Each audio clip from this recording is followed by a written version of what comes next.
better. But Okay. some of the clubs, they love birding. And so, yeah, Yeah, I can you know. connect you up. I like to think of landscape photographers as a fresh mold that I can mold into bird photographers. If I already have to work with bird photographers, then I have to try to convince them of stuff. But landscape photographers I can mold. Oh, that's cool. That's cool. Those pelicans, shooting those pelicans last weekend almost turned me into a bird photography. How about you, Marty? I'll shoot anything that moves. I've got a shirt that says bird photographer mode, and it's got like a little switch that you turn on and off on the shirt. Heck yeah, nice. I love it. Yeah, yeah, yeah. So, are you also a landscape photographer then, Marty? No, I'm a rodeo Of photographer. oh, which one? I'm a You rodeo got your, Oh, photographer. rodeo you got, photographer. Oh, sweet. Oh, that's cool. Nice. But I mean, I do a little of everything. I mean, I'll shoot landscapes, I'll shoot whatever it is. I've done photography for 50 years. There isn't much I haven't tried anyway, but my Nice. claim to fame is rodeo. So Sweet. Oh, that's cool. Nice. All right. Well, so a lot of action, a lot of moving parts. So you could translate that into birds very quickly. well, I do my share of birds, but Yeah, yeah, yeah. just I'll go do it and okay, been there, done it, and move on to something else. Sweet. Nice. Cool. Very, very cool. Both Dream and I do drone stuff too, so a little diversity. Yeah, I have not gone into the drone world. That's just I think with birds that'd be kind of Yeah, hard. There are probably They some don't. ethical issues with birds and drones, but yeah. yeah. you I've had still a going to PSA? Marty, you still going to PSA? You oh still yeah, going to PSA? yeah, Yeah. yeah. I'm You still doing the photography and shooting the pictures and everything still? um I haven't been going every year to do it. When I went to Portland, I actually ended up on the equipment team. I'm not going to Vegas this year, so it's Mm. kind of hit or miss. Yeah. But yeah, I'm still because I'm the state membership director. I'm Great Plains area membership director. I'm the website mentor for PSA, Mm. so I've got quite a few active roles within it. You got a few hats there, bud. Uh, As a hat, Yeah. a head like mine, you got hats. That's good. It's good to see. It's good to see you. I haven't seen you in a long time. Yeah, no, I've been. I think I can't even remember. I don't think it was Pittsburgh, maybe, or there was one after Pittsburgh. I think you were at. I don't remember which one, but yeah, it's Mm. been a while. Yeah. Jeff, you might introduce Gary. I haven't seen him on here before. Gary Farber is from Hunt's Photo and Video out on the East Coast. He And is he's Hunt's been photo and Hunts video. video. and he's been kind enough to sponsor some of our speakers coming up, including Ben here. I've known Gary. God, Gary, it's been I don't know how long, at least through a lot of PSA stuff. Swimsea, I believe, in Quincy. Michigan. Yeah. Um, and Caps. You ever that, go to Caps? Do you go to Caps? Anyone to Caps? yeah, I went to CAPS for a while too. I used to teach at CAPS. I used to teach at Swimsea. Yeah. And I taught at some of the PSA conferences. So, Kind of impressive actually at all the camel clubs, councils and stuff that I've done North all the I've done in over the years, maybe once, twice, or many times I've done.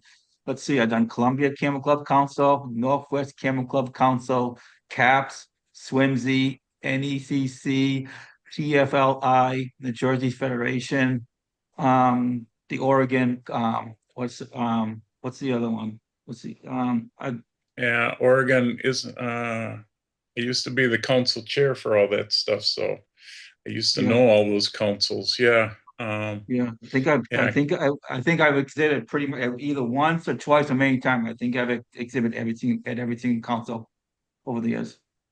Yeah.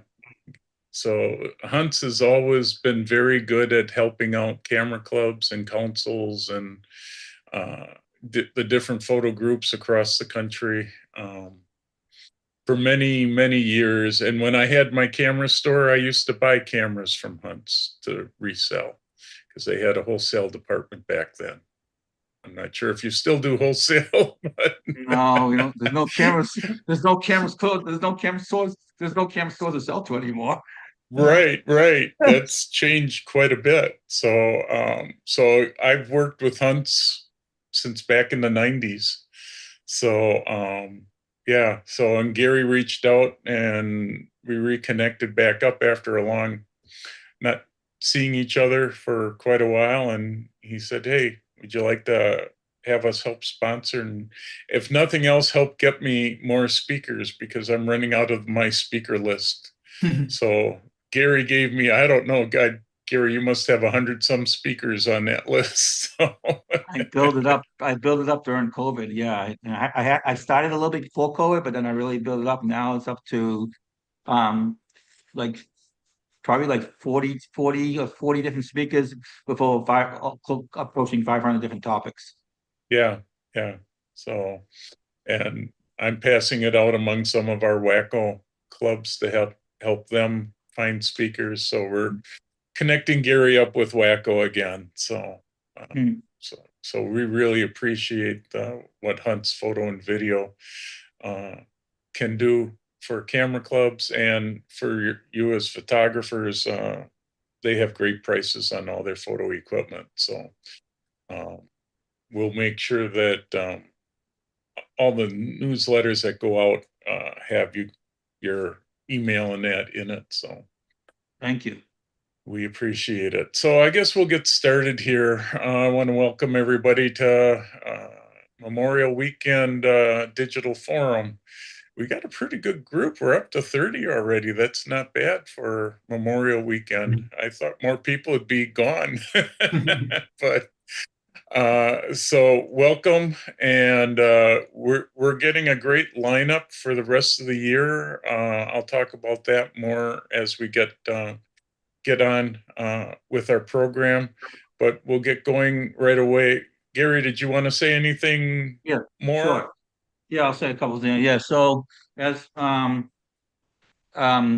it's really what for people know about Hunt's Photo, we're RC, we're based in Massachusetts. We're a family run business, and really I support camera clubs and nature photography groups and all over the country. And really what I'm a big really what's more important to me than just making a sale is more about building the relationships, building the personalized service, the personal touch, and being there for my customers and not just your typical salesperson. I'm really here to help you guys out at all levels, be there for you, be a resource to you, be a friend to you guys, and help you all get you what you need at affordable prices. But really, if you're not looking to get anything right now, just reaching out to me. And again, I can't stress enough being a resource and being a friend to you guys and helping you out at all levels.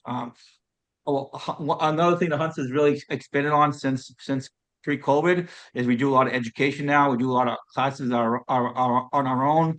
Right now, we're probably doing close to 200 classes, workshops, one-on-one classes, Zoom stuff, trips around the country, around the world now. You can see everything that Hunts is doing on Hunts EDU website. You can see the full list. We now have 9 instructors for Hunts teaching stuff and doing stuff all around the country. So you can see what we're doing there at Hunts EDU website.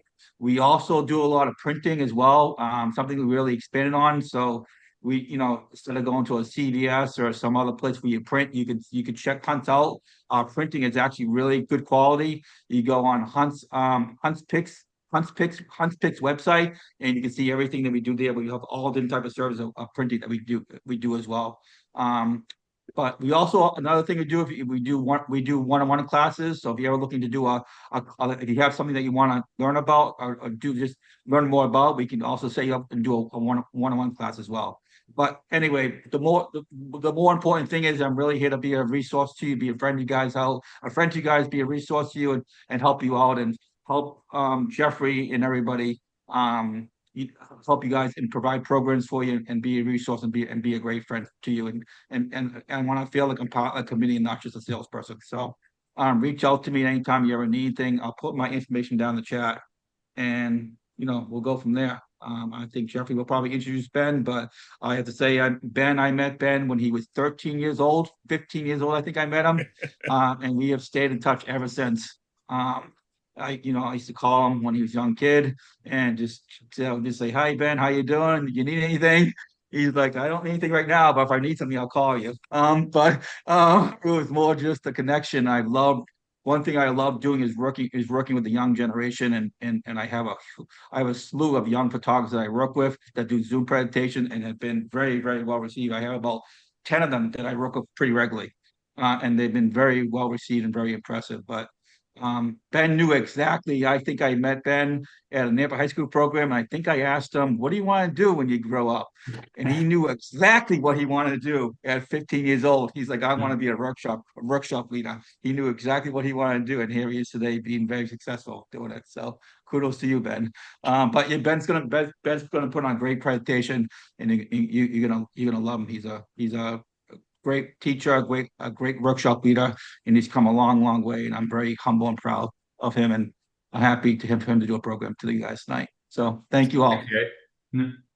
Great. Thanks, Gary. Well, Ben, I'm going to read this semi-long intro. We'll see how I do. Go for it. In case people haven't read the emails and that, but Ben is the founder of Experience Nature Tours, a wildlife photography and guiding company dedicated to creating intimate nature experiences through photography. A lifelong birder and photographer, Ben began exploring the natural world with his father in California at the age of 8 and has since built more than 14 years of guiding experience while traveling worldwide. Using his deep knowledge of wildlife and habitats, Ben helped photographers connect with nature while capturing meaningful images, lasting memories. He is also a brand ambassador for Swarovski optics, OM system cameras, and cotton carrier harness system. And you can find his website is experiencenaturetours.com. So turn it over to Ben and about bird photography. Cool. Thank you, man. Welcome, guys. Appreciate the intro, Gary and Jeffrey. Thank you very much for having me. Appreciate it.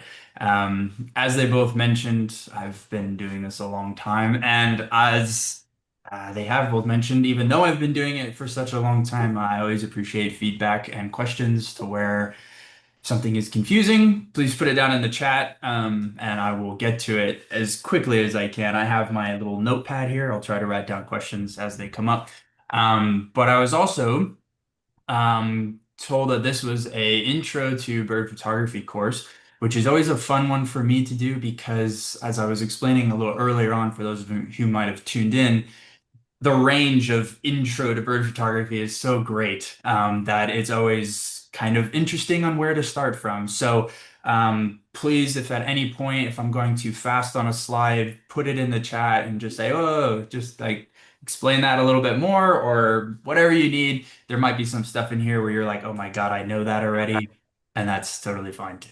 So let me go ahead and I will share. I assume, Jeffrey, I have sharing permission already? Yeah, you should have sharing permissions. Ooh, yeah, and, there we go. I'll keep an eye on the chat for you. And that way, if you miss anything, I can interrupt you Sweet. at an appropriate time and Yeah. ask away. So We'll continue to share that. Cool. All right. I assume you guys can all see the screen okay? Yep, looks Awesome. good. Cool. So, like I said, welcome to Introductory to Bird Photography. As everybody has pretty much mentioned already, hang on one sec. There we go. I was born and raised in California. So just a quick bit about me. That way you have a little bit of details on who this schmuck is who's going to be talking to you for the next 45 minutes or so.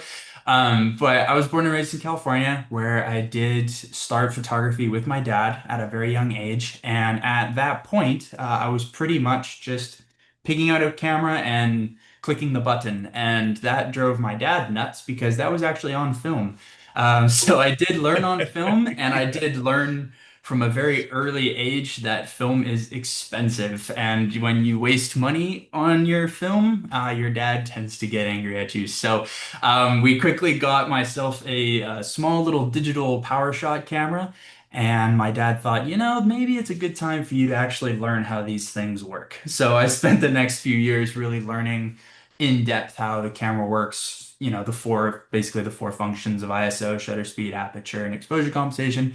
And we'll go over some of that stuff. But through those years, I really enjoyed traveling with my dad. And as Gary mentioned, I'd spent a lot of time going to the bird festivals specifically, and to other photo events like Nampa, where I met Gary, and just was really, really fortunate to be able to travel around the US and even some places around the world at that age. Still not quite, because I had to do the whole school thing. But I spent a lot of time getting to experience birds and wildlife, and that's kind of how I fell in love with that. Quickly, I went up to school out in Washington, just 4 years of college up there, studied environmental policy, which was fun. But again, as Gary mentioned, I have known what I wanted to do with myself for a very long time. That's a whole nother presentation. I actually have a presentation of how I be how I came to be, but that's a whole nother hour talk. But essentially, from 14, I've known that I wanted to be a wildlife photography tour leader, which is how I classify myself now. And so I joined up with a company right after college. And so since 22, when I still had to pay the what is it, the underage insurance for rental cars, I still had to pay that. But since 22, I've been leading tours around the world. And then just really probably about a year after college is when I got in with Olympus Camera Systems, who of course is, if you are familiar, who of course is now OM. So I got to be an ambassador for them. So that's just a little bit about me, but that is not why you guys are here. So we will get started. This is what we're gonna go over. So I kind of have a little agenda sheet here. I typically ask a very important question at the beginning when I'm talking to new people about bird photography. So we'll go over that, and then we'll touch on some light composition and camera functions for bird photography, and also just for general photography. But again, I never know where people are coming from for this talk. So we're gonna go over that.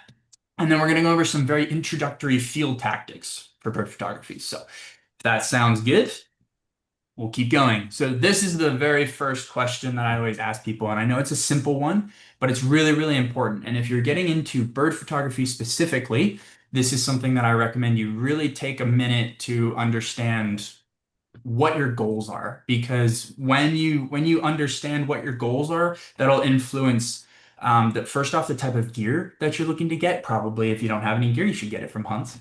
But the first type of gear that you should get, depending on what your goals are, and of course those goals can always evolve over time, but if you know right away that you want to take like the very best shots possible, and you want more than just what I call identification photos, then you probably want to skip the entry level stuff, right? And just go right to the big stuff. That way you're not wasting money on the entry level stuff.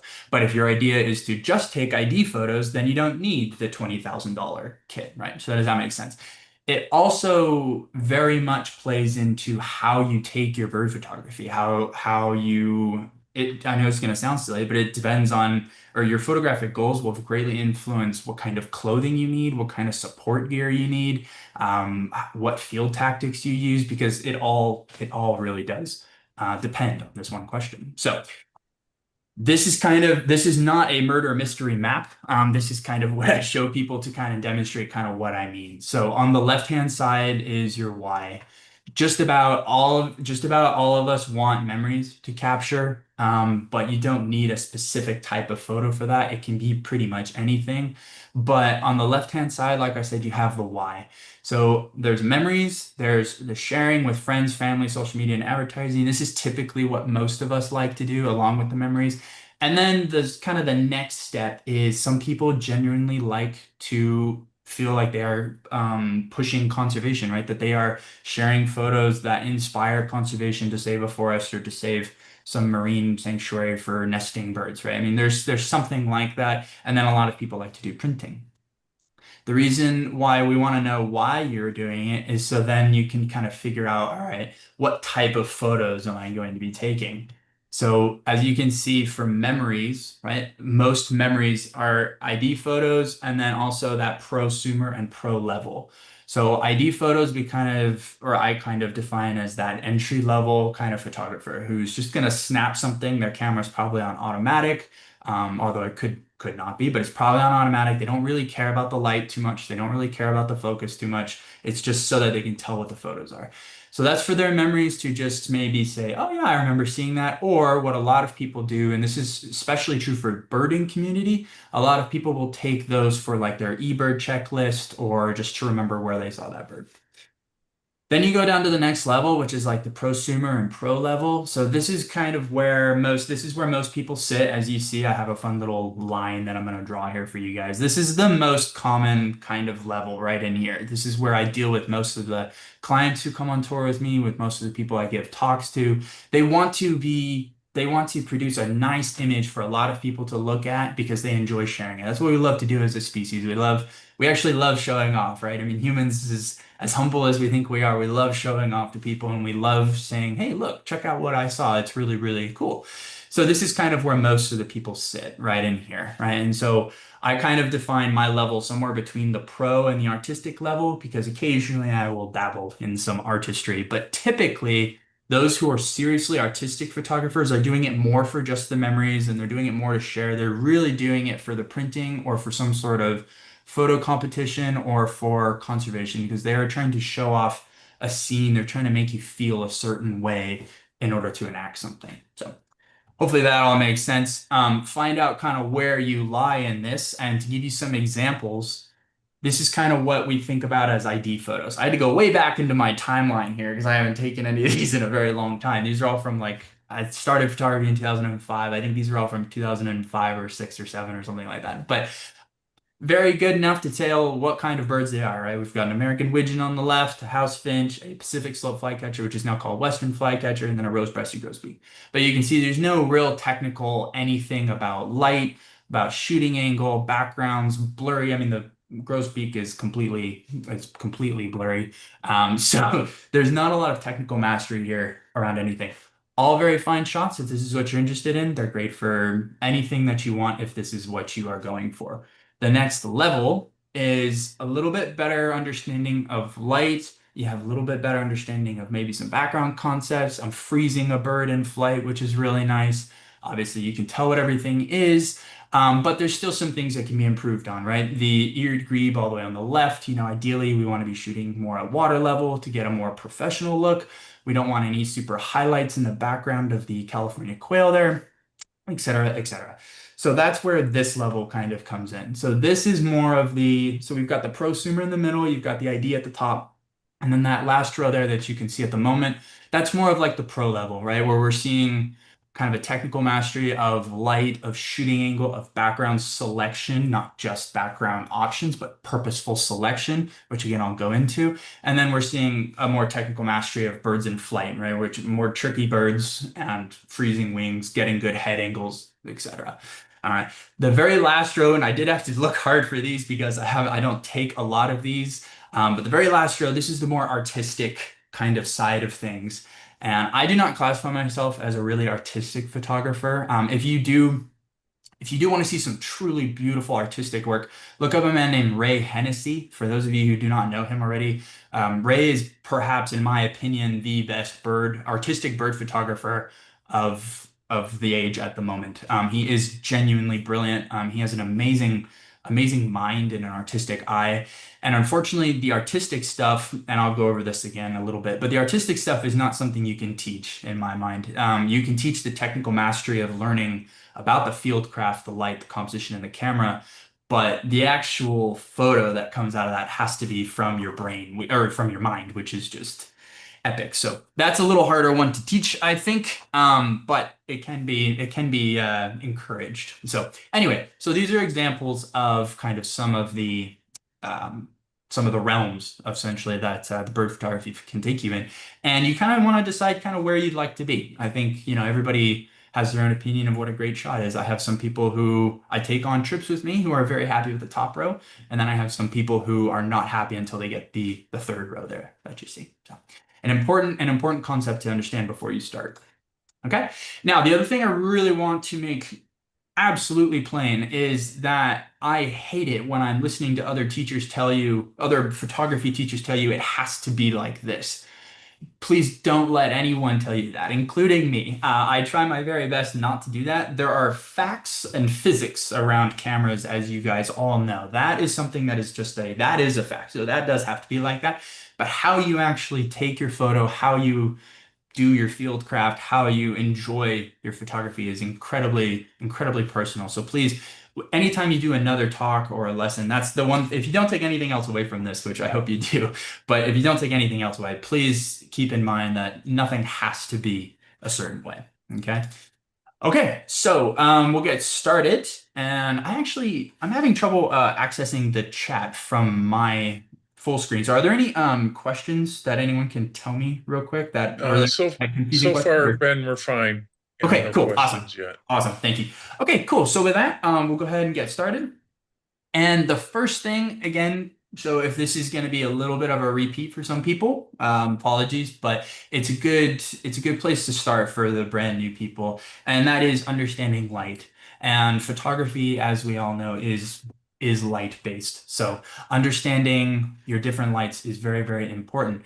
The first light that we try to go for in bird photography that is really, really stunning, really to be in just yourself, but also makes your birds look very beautiful is the front light, but specifically the golden hour light, right? So this is, let's say sunrise is 6 o'clock. This is anything usually from, depending on where you are, of course, on the world and what time it is or what season it is, but this is usually, somewhere between 20 to 45 minutes post from sunrise up to 45 minutes post sunrise. You get these beautiful orange glows and it just makes everything look very, very sweet and very, very, very pleasing to the eye.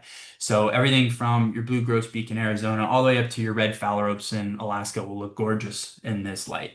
And with this light come different camera techniques that you need to know or that are different than if you're shooting in regular front light, which is interesting because they are both front light, but that warm yellow glow, especially on a yellow bird, for instance, will cause, if you're not exposing properly, which again we will get to, if you're not exposing properly, will cause you to lose detail in those really bright spots of the bird. So we need to make sure that we're doing a lot of understanding of light. That way we know how to work the camera properly.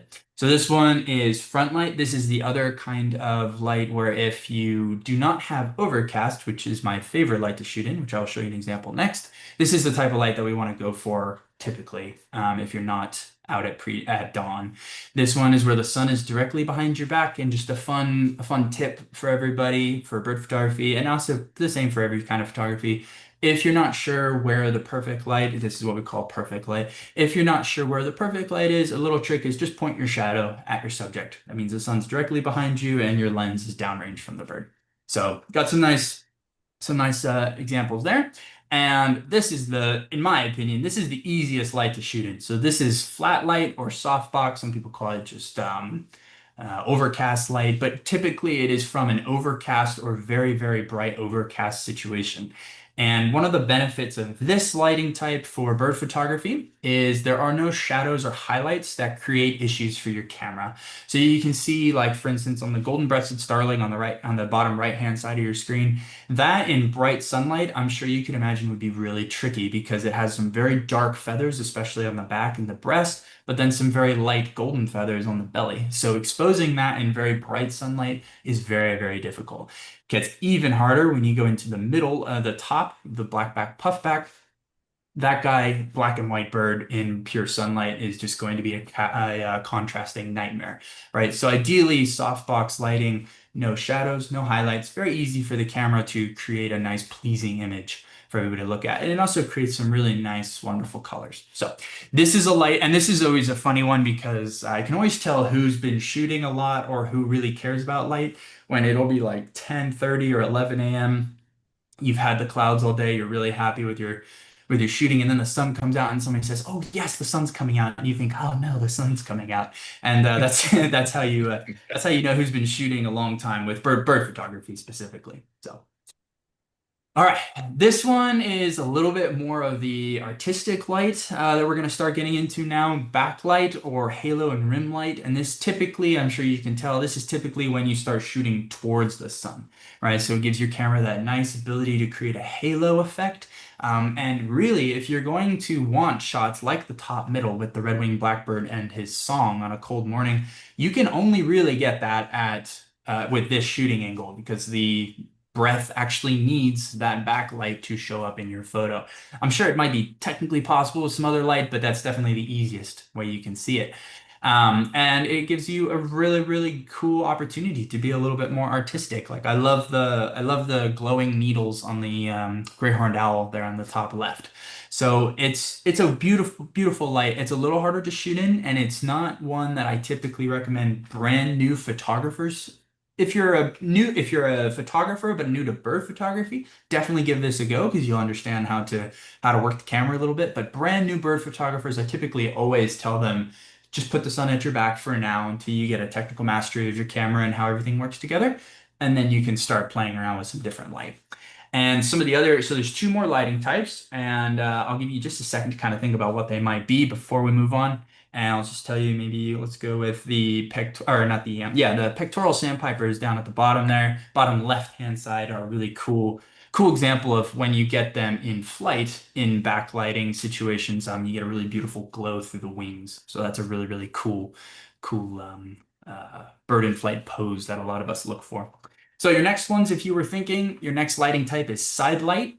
And this one is not actually uncommon, but again, it's not one I recommend just everyone start shooting with right away. But it does create a very cool dynamic look for your image just because half of the image is usually quite bright. The other half has some nice dark shadows. So it's a little hard to explain without showing you all the settings. But essentially, the side light is a little difficult because you have to expose for the bright parts of your image when doing this one. And again, I'll get into a little bit more of that. But if you expose for the dark side of your image, you're going to lose all the detail in the brights of your image.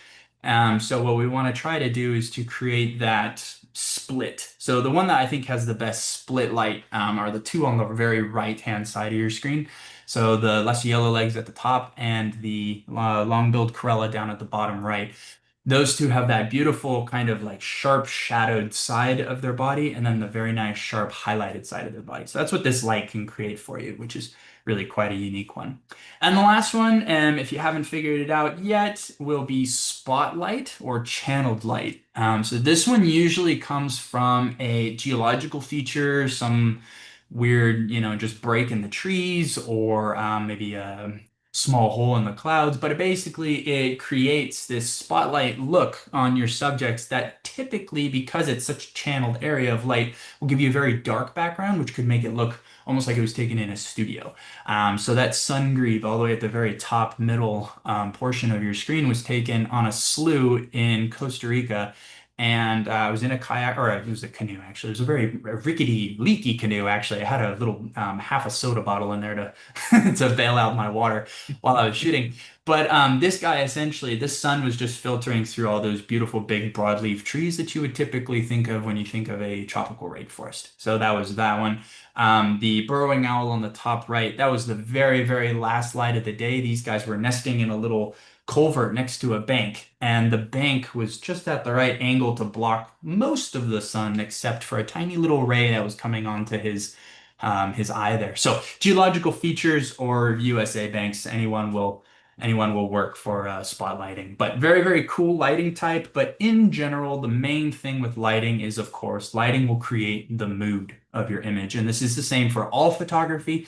But with birds, it is especially it is also very, very important to understand the lighting so that you know how to actually compose the camera, right?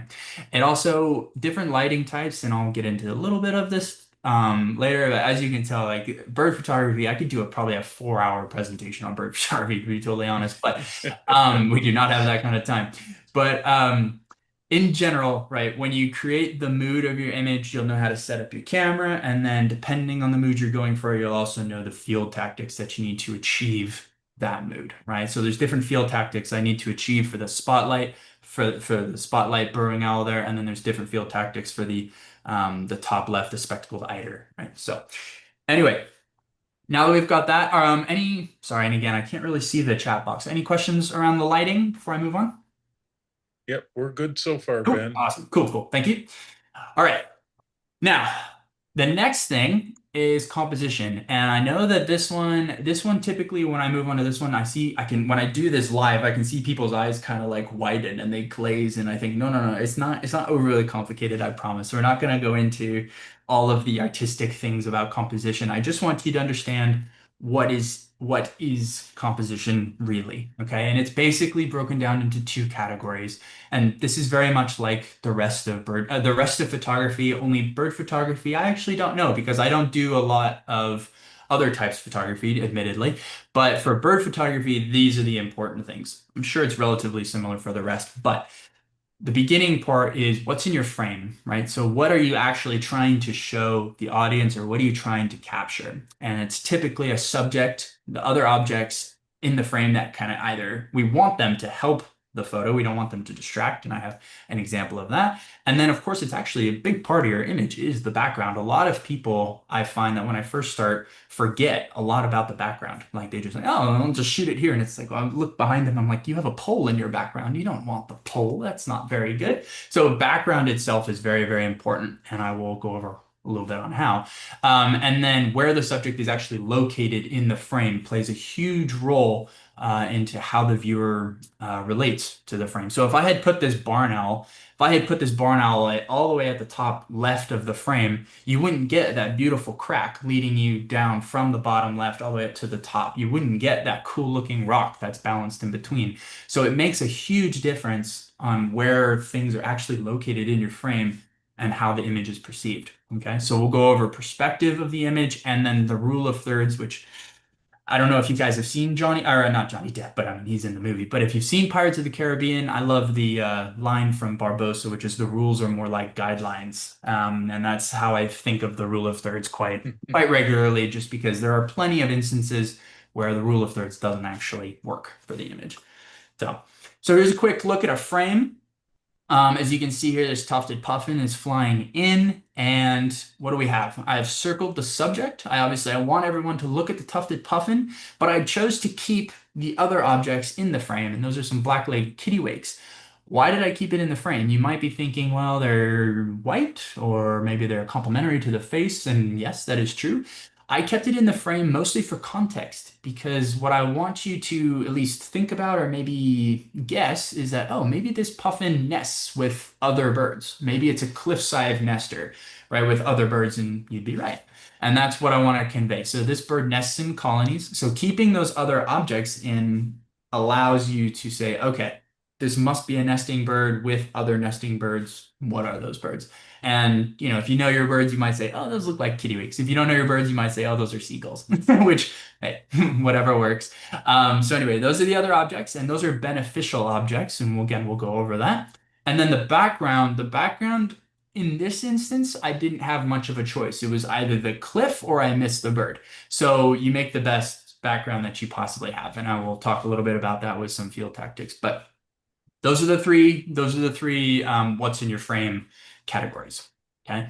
Now, subjects play a different role in bird photography, right? You have the very, very typical standalone single bold subject, which in my mind, just for me, when I look at that, I think that is a great shot of that is a great identifiable field guide type shot of a pearl spotted owlet like that. That's it. Beautiful, clean background, nice light, fun expression. Really looks like he wants to murder you. And very, very just nice. Good balance. Everything is nice. Okay.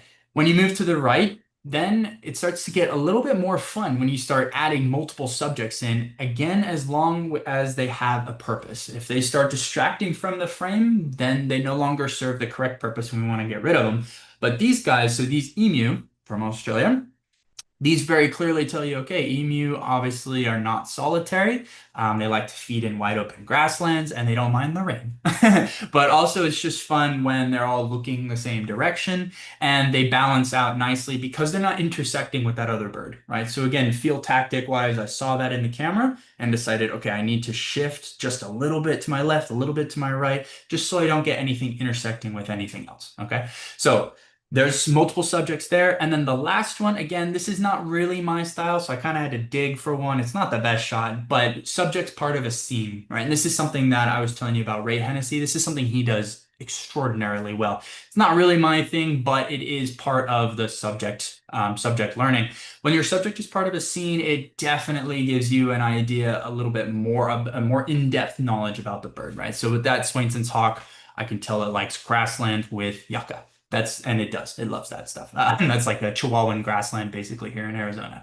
So it loves that stuff. And that gives you just an overall sense of place. So a little bit more than the pearl spotted owlet, right? That pearl spotted owlet could have been taken anywhere, but we are very, very sure of where that Swainson's hawk likes to live. So subjects tell you a lot about, how you decide to frame your subject and how many you decide to put in there, how big it is, how small it is. That will help viewers learn a little bit more about the subject if you want them to. So that's another thing to kind of think about while you're shooting.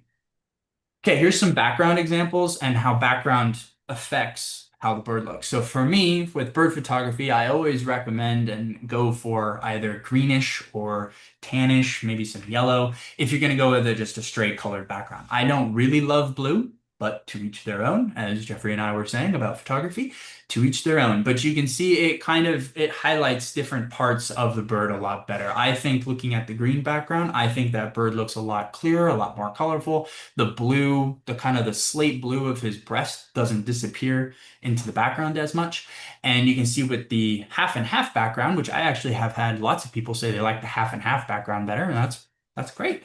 But the differences between these and how to achieve them. I don't know if it's hard to tell from the left one because the left one is actually on a slightly lower part of the same perch, but the two on the right are the same exact perch. Hopefully that's clear. But to achieve the blue sky instead of the green one, and I took this purely for the example of this for this lesson because I don't like the blue sky, but I held the camera over my head and tilted the LCD screen down in order to see the image. So, and I actually have a picture of that in the field tactics example. So I'll show you guys that and I'll remind you of that. But knowing which background you want and the color and everything influences the photo. And then to get that, then you have to know the field tactic behind around getting that background. So hopefully that makes sense. But definitely think about the background when you're shooting birds because it definitely will highlight different elements of the bird that you are looking for. Okay, these are the other elements section, okay? On the left there with that red-cowled widowbird, we have the very nice, clean, just smooth background. And immediately it should be obvious if you just kind of take a step back from the computer and just kind of open your eyes real quick and look at all three images at the same time. That should be the clearest image of the bird. Like everyone else, you have some nice clarity of the bird, but that one is just pow, right in your face. And that's kind of what we go for with that. That's kind of that contemporary bird on a stick image that is just very nice to look at for identifying the bird and just a nice kind of field guide image, what we call it. One to the right, the little wattle bird, that guy has some nice complementary flowers to it. So in that case, it definitely adds a little bit to the image as far as I'm concerned. I don't think they distract too much from the image, not intersecting with the actual bird, and they complement the perch that he's on and his little yellow in the wing. So looking for added background elements to complement your bird is very, very beneficial. Whereas when you go to the right, all of those sticks and stuff. And yeah, probably with today's AI, I probably could clean that up now, to be totally honest. I don't do a ton of AI cloning because I'm trying to be as pure as I possibly can. The temptation is there, but I'm trying to remain pure. But that one, right, we want to try to avoid a lot of sticks and stuff in the background just because it starts to really get cluttery and it doesn't lead to as an enjoyable image for the viewers to view and also for the photographer, for me personally, right? So try to avoid sticks in the background. Obviously, the stick in front of the tail is a big no-no, but that's because I don't really try not to take too many of those anymore. I had to go back in the archives and find that one a bit. So, but anyway, the other elements, basically as a summary, the other elements, if you have no other elements, you're looking for a clean image. If you're going to put other elements, make sure they're complementary. That's basically the gist. Make sure they're complementary, like the tufted puffin with the black-legged kittiwakes. Add some context, add some knowledge, or complements the bird in some way. All right, so where is the subject located? So this is the second part, the second category of bird photography. I actually don't have a photo of a bird from the top, but it is technically a perspective, so it's important to note. So that's a crocodile, obviously, from Costa Rica. It's from the Crocodile Bridge. If anybody has been there, you can throw chicken sticks down there for them. But anyway, from above can create a very nice artistic image or some other kind of image. I don't have any birds from above because I've not been above too many birds. It's pretty hard. Ideally, the middle one is where we sit most of the time. Most bird photographers, when you start getting into the pro level, most bird photographers love eye level. So if that's a warbler, it's getting them down low in the tree or in the bush. If it's a ruddy duck like you see there, then I have waders on and the camera is about 1 inch above the water. So that's kind of the ideal look that we go for. But you can also see from below, like the little elf owl peeking out of his hole there. That can create kind of a fun little mysterious look. And there's plenty of great shots of birds taken from directly below where they're looking down at you and they're kind of thinking, what are you doing there? And it leads to, it can be very artistic if it's done correctly. But there are 3. In general, what I would recommend for people, especially introductory people, is try your best to get water or eye level for now. When you kind of get a technical mastery of everything else, you can start playing with some other perspectives. Okay, the rule of thirds, the guideline of thirds, et cetera, et cetera.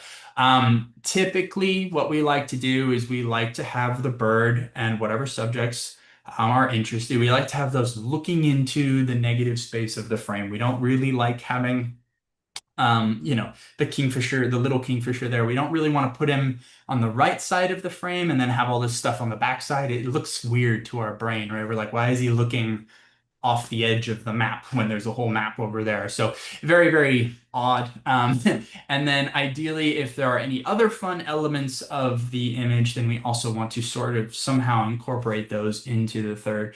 But there are plenty of instances, and this is just one example, of where rule of third really doesn't work that well.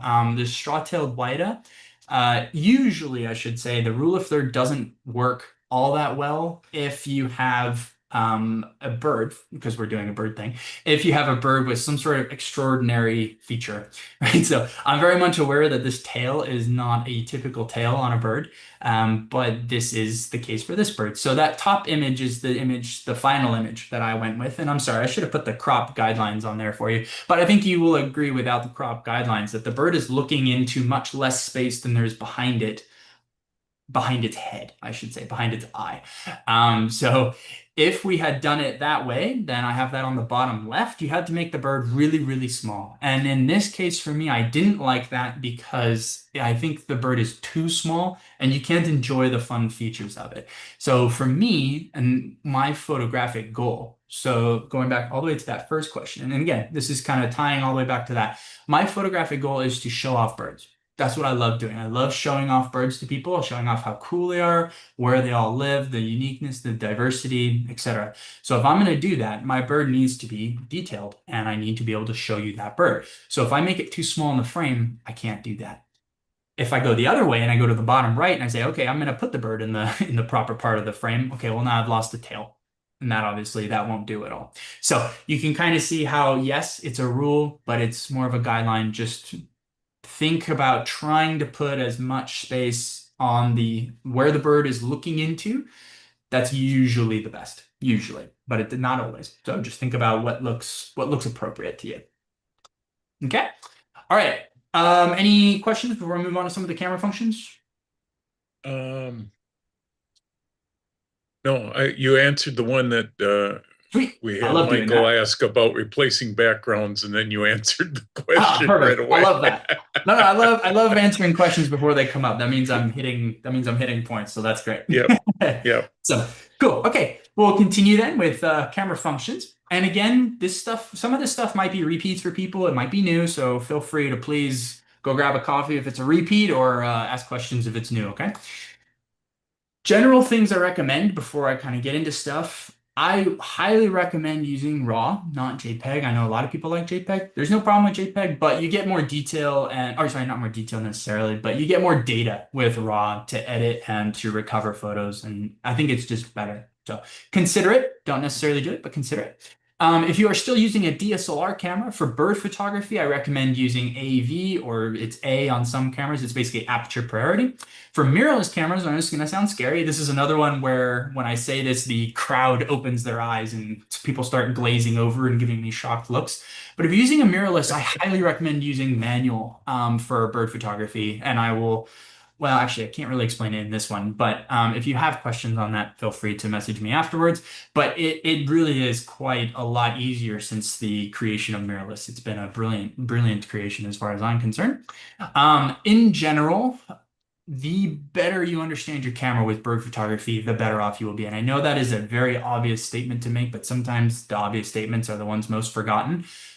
Bird photography is so fast. I think, Marty mentioned he does rodeo photography. That is also very fast.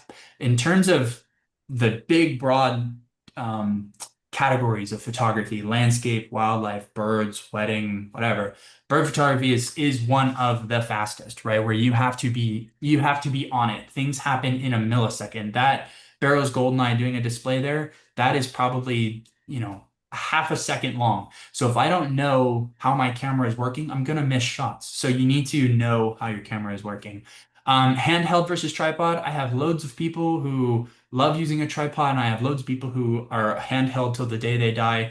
And that's my category. I'm handheld because I like movement, right?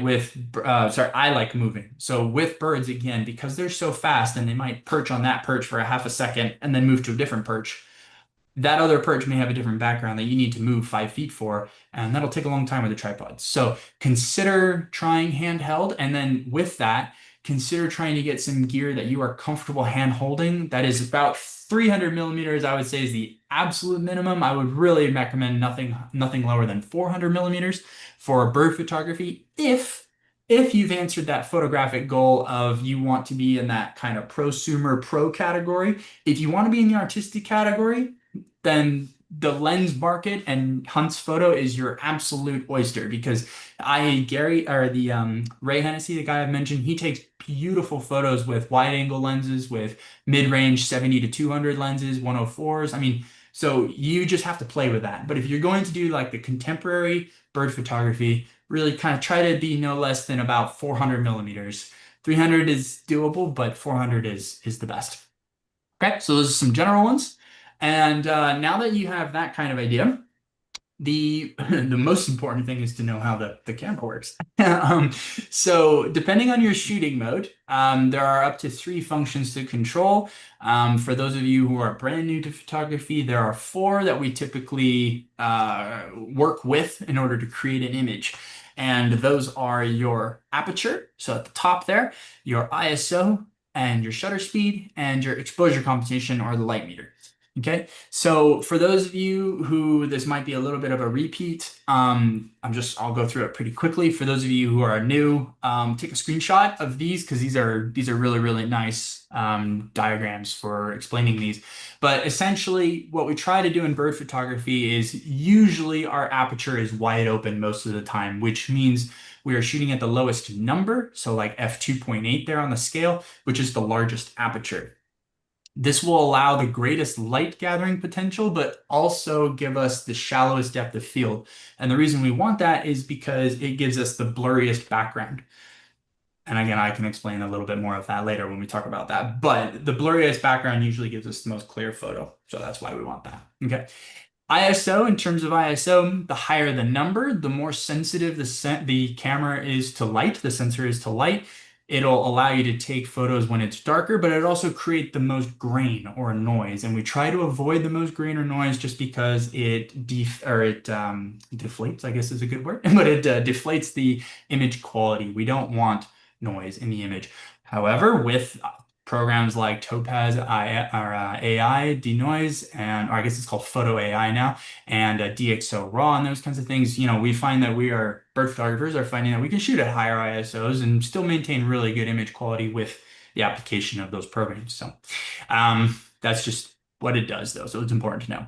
Shutter speed is the actual time it takes to open and close the shutter. And as you can see with the slower shutter speeds, with the cute little guy running there, the slower ones you're more likely to blur, and the faster ones will help you freeze action. So with bird photography, right, the higher the action, for instance, that Barrow's Goldeneye that you saw displaying there, because it happens in a half a second, that water going up and down is pretty fast, actually. So I need about a 4,000th of a second to freeze that water. If I don't want to freeze the water and I want to blur it, then I can use a slower shutter speed. But in that case, that's what I went for. And then lastly, your light meter or your exposure compensation. As it says very clearly there on the right-hand side, the positive values make your image brighter. On the left side, make your image darker. Now, the problem is, or not the problem, but the situation with these four things in all types of photography is depending on the mode you're in, these things will do a variety of things. So changing the ISO in manual mode and changing the ISO in aperture do not do the same thing. So what we're going to do is go over some of those now. So these first slides for each of the categories is just a general statement about aperture or about the subject. So aperture or f-stop, when we talk about that, is known as an f and then a slash value, right? Sometimes it's a whole number or sometimes it's a point number. So f13 is 1, but also f2.8. Okay. Again, the lower numbers are a wider aperture, let in more light, and the higher numbers are a narrower aperture or a smaller aperture, let in less light, and will create more clarity in the background and really more clarity in the entire photo. So with birds like this black-tailed train bearer here, I did not want the green grassy field in the background. I did not want that in focus. So I used my lowest number aperture or my widest aperture, f4 at this point, to create that nice clarity. If I had used f16, let's say, you see that out of focus leaf there on the back in the background, that most likely would have been in focus and you probably would have seen strands of grass in the background, leading to a lack of clarity in the subject. So hopefully that makes sense. Aperture is both controlled in the aperture priority setting and the manual shooting modes, which again are kind of the two that I recommend, right? If you're shooting in DSLR, I recommend trying aperture. If you're shooting manual, or I'm sorry, if you're shooting mirrorless, I recommend manual. So those are the two I'm going to be going over, are aperture and manual shooting modes, aperture priority and manual shooting modes. Okay, so here's just a little example for you. So if that doesn't really make sense, hopefully this will clarify things. So in manual mode, which I can control my aperture, it is going to control the light and the focus depth. The shutter speed I kept the same at a 20th of a second, and the ISO I kept the same at 1,000, just so you can see exactly just what the aperture is doing. So as you can see on the left, we've got f4. The lenses in the background are very much out of focus. The image is very bright. And as you slowly move to the right with the narrower aperture or the higher number, the background becomes more in focus. You can actually almost make out that there are words on that ink cartridge carton on top of the printer there, but the image is a lot darker. Right. So shooting birds most of the time, because we want to maximize light and shutter speed, which again, I'll get to, we want to maximize that. We usually shoot wide open. So typically as a recommendation, if you are going to do bird photography and you're going to shoot in manual mode, I actually typically recommend you set your aperture to one of the lowest settings and then just leave it. You hardly ever touch your aperture in bird photography. I think for my type of bird photography, right, for that prosumer pro level, I think in the 22 years now that I have been photographing birds, I have probably moved my aperture around maybe 5% of my shooting. So it's really not a lot. In general, wide open. That's my recommendation for shooting in manual mode. If you're shooting in aperture priority mode, which again, for me, doesn't make a lot of sense because I don't touch my aperture that much. So I usually just set it, leave it, and then I let my dials and buttons do other things.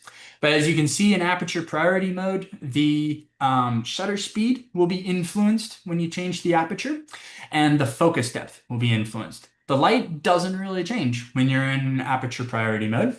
And you can see we've got f4, f8, and f16 going over to the right. f4 being the one that gathers the most light and gives you the highest shutter speed will give you a 1/100th of a second.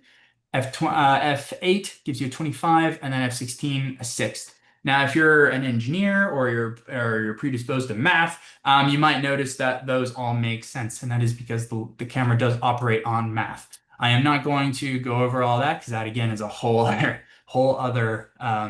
is a whole other presentation. But play with it. When you know you can get the exact same looking image, except for maybe with the noise quality. If you step up your ISO and you step down or step up, whichever way you end up going, your exposure compensation or your aperture, it'll create the same looking image because everything is just math. So have a look at that and play with it. And it's kind of one of the fun parts of beginning to understand your camera a little bit. Okay.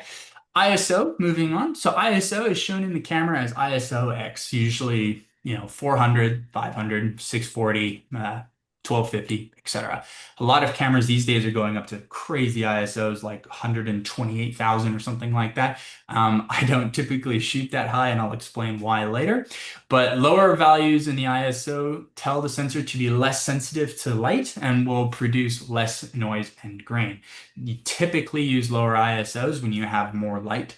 Higher value ISOs in opposition will tell the sensor to be more sensitive to the light and will give you more grain, more noise, and to use it usually when it's darker. You control both of these in your aperture priority and manual shooting modes. Okay, now ISO in manual mode. So again, this is the one I'd recommend for mirrorless shooters. This one influences the light and the quantity of noise and grain. So you can see on the left-hand side with my little penguin friend, at ISO 320, we're not getting any kind of image there. So I'm shooting in a very dark environment and I need to up my light. So in manual, I've kept the shutter speed consistent at an 80th of a second. I've kept my aperture as low as it can be. So I'm pulling in as much light already as possible from the aperture. I could lower the shutter speed some more, but I'll explain why I didn't later. So let's just say that's the slowest shutter speed. So I'm getting the lowest shutter speed with the most light as possible from the shutter speed. So I need now to just up my ISO to create more light so we can see the image. So ISO 10,000 in the middle, pretty good. ISO 25,600, probably a little bright. But anyway, you can see what the ISO does in manual mode. And I will put an example of the grain on this slide. So in aperture priority mode, the ISO, same kind of concept with the noise and the grain. But as you can see with aperture priority, the shutter speed is influenced by the ISO. So right, instead of me picking the shutter speed like I do in manual, in aperture priority with ISO 320, I get 0.4 of a second. With 10,000, I get 80th, and with 25,600, I get 160th. Again, there's some math involved there. But with aperture priority in ISO, you use it essentially to create the shutter speed that you want to get out of your image, as well as, which in turn, right, gives you more light and more speed. So if you can see the bottom frames there, I know it's maybe a little hard on the computer, but as we move from left to right, the image gets a lot more noisy, right? So you can see that kind of grainy green look around the left lens there. That's the stuff we want to avoid on the right-hand side. There's no doubt the one on the left looks the best. And then just a little test for yourselves, on all of these other slides, I have been asking you what the consistent values were. On this one, try to see if you can answer that for yourself, and you don't need to actually answer it. Just see if you got it based on the other ones. I like to throw in little tests. I'm sorry, my teachers installed that in me when they were giving lectures, and it really stuck with me. So now I give back to people. Sure. All right, shutter speed. So shutter speed, again, just the timing between the opening and the closing of the shutter, right? So it's pretty simple. It's shown in the camera as a 1 blank number or an X second number for values that are slower than 1.3. With birds, it's very rare to take a very long exposure because they move. There are some birds that hold still, but the slowest I've ever been able to capture is a 1/5 of a second with a bird. And I've only been able to do that because the image stabilization on my OM system is insane, and the bird was an owl. So it was just sitting there like, whoop, and it just kind of froze. So typically we like to keep those values high. Usually I recommend people there are some physics involved. So there's pretty much no action, I think, that will be frozen if you use anything slower than about a 200th of a second. I think that is kind of the limit for some of the smaller or for some of the large action. But even at 200th of a second, you have to be careful with like larger herons walking through water or something like that. You'll probably blur the feet. So usually for action, we like to keep it right about 1/500th of a second for action for slow moving action. Obviously, as the action gets faster, you need to up that. But in general, right, your slow values keep the shutter speed or the shutter open for longer, which creates more blurring potential. So that's what we would want to try to avoid. Faster values close the shutter faster and create less blurring potential. I also want to highlight something that's very interesting to me that I found out recently on one of my trips. Somebody thought or somebody had told me, to go, well, why do I need to go that high? Like, I don't need to be that high. And I go, whoa, there's no such thing as too fast of a shutter speed unless you're trying to blur something.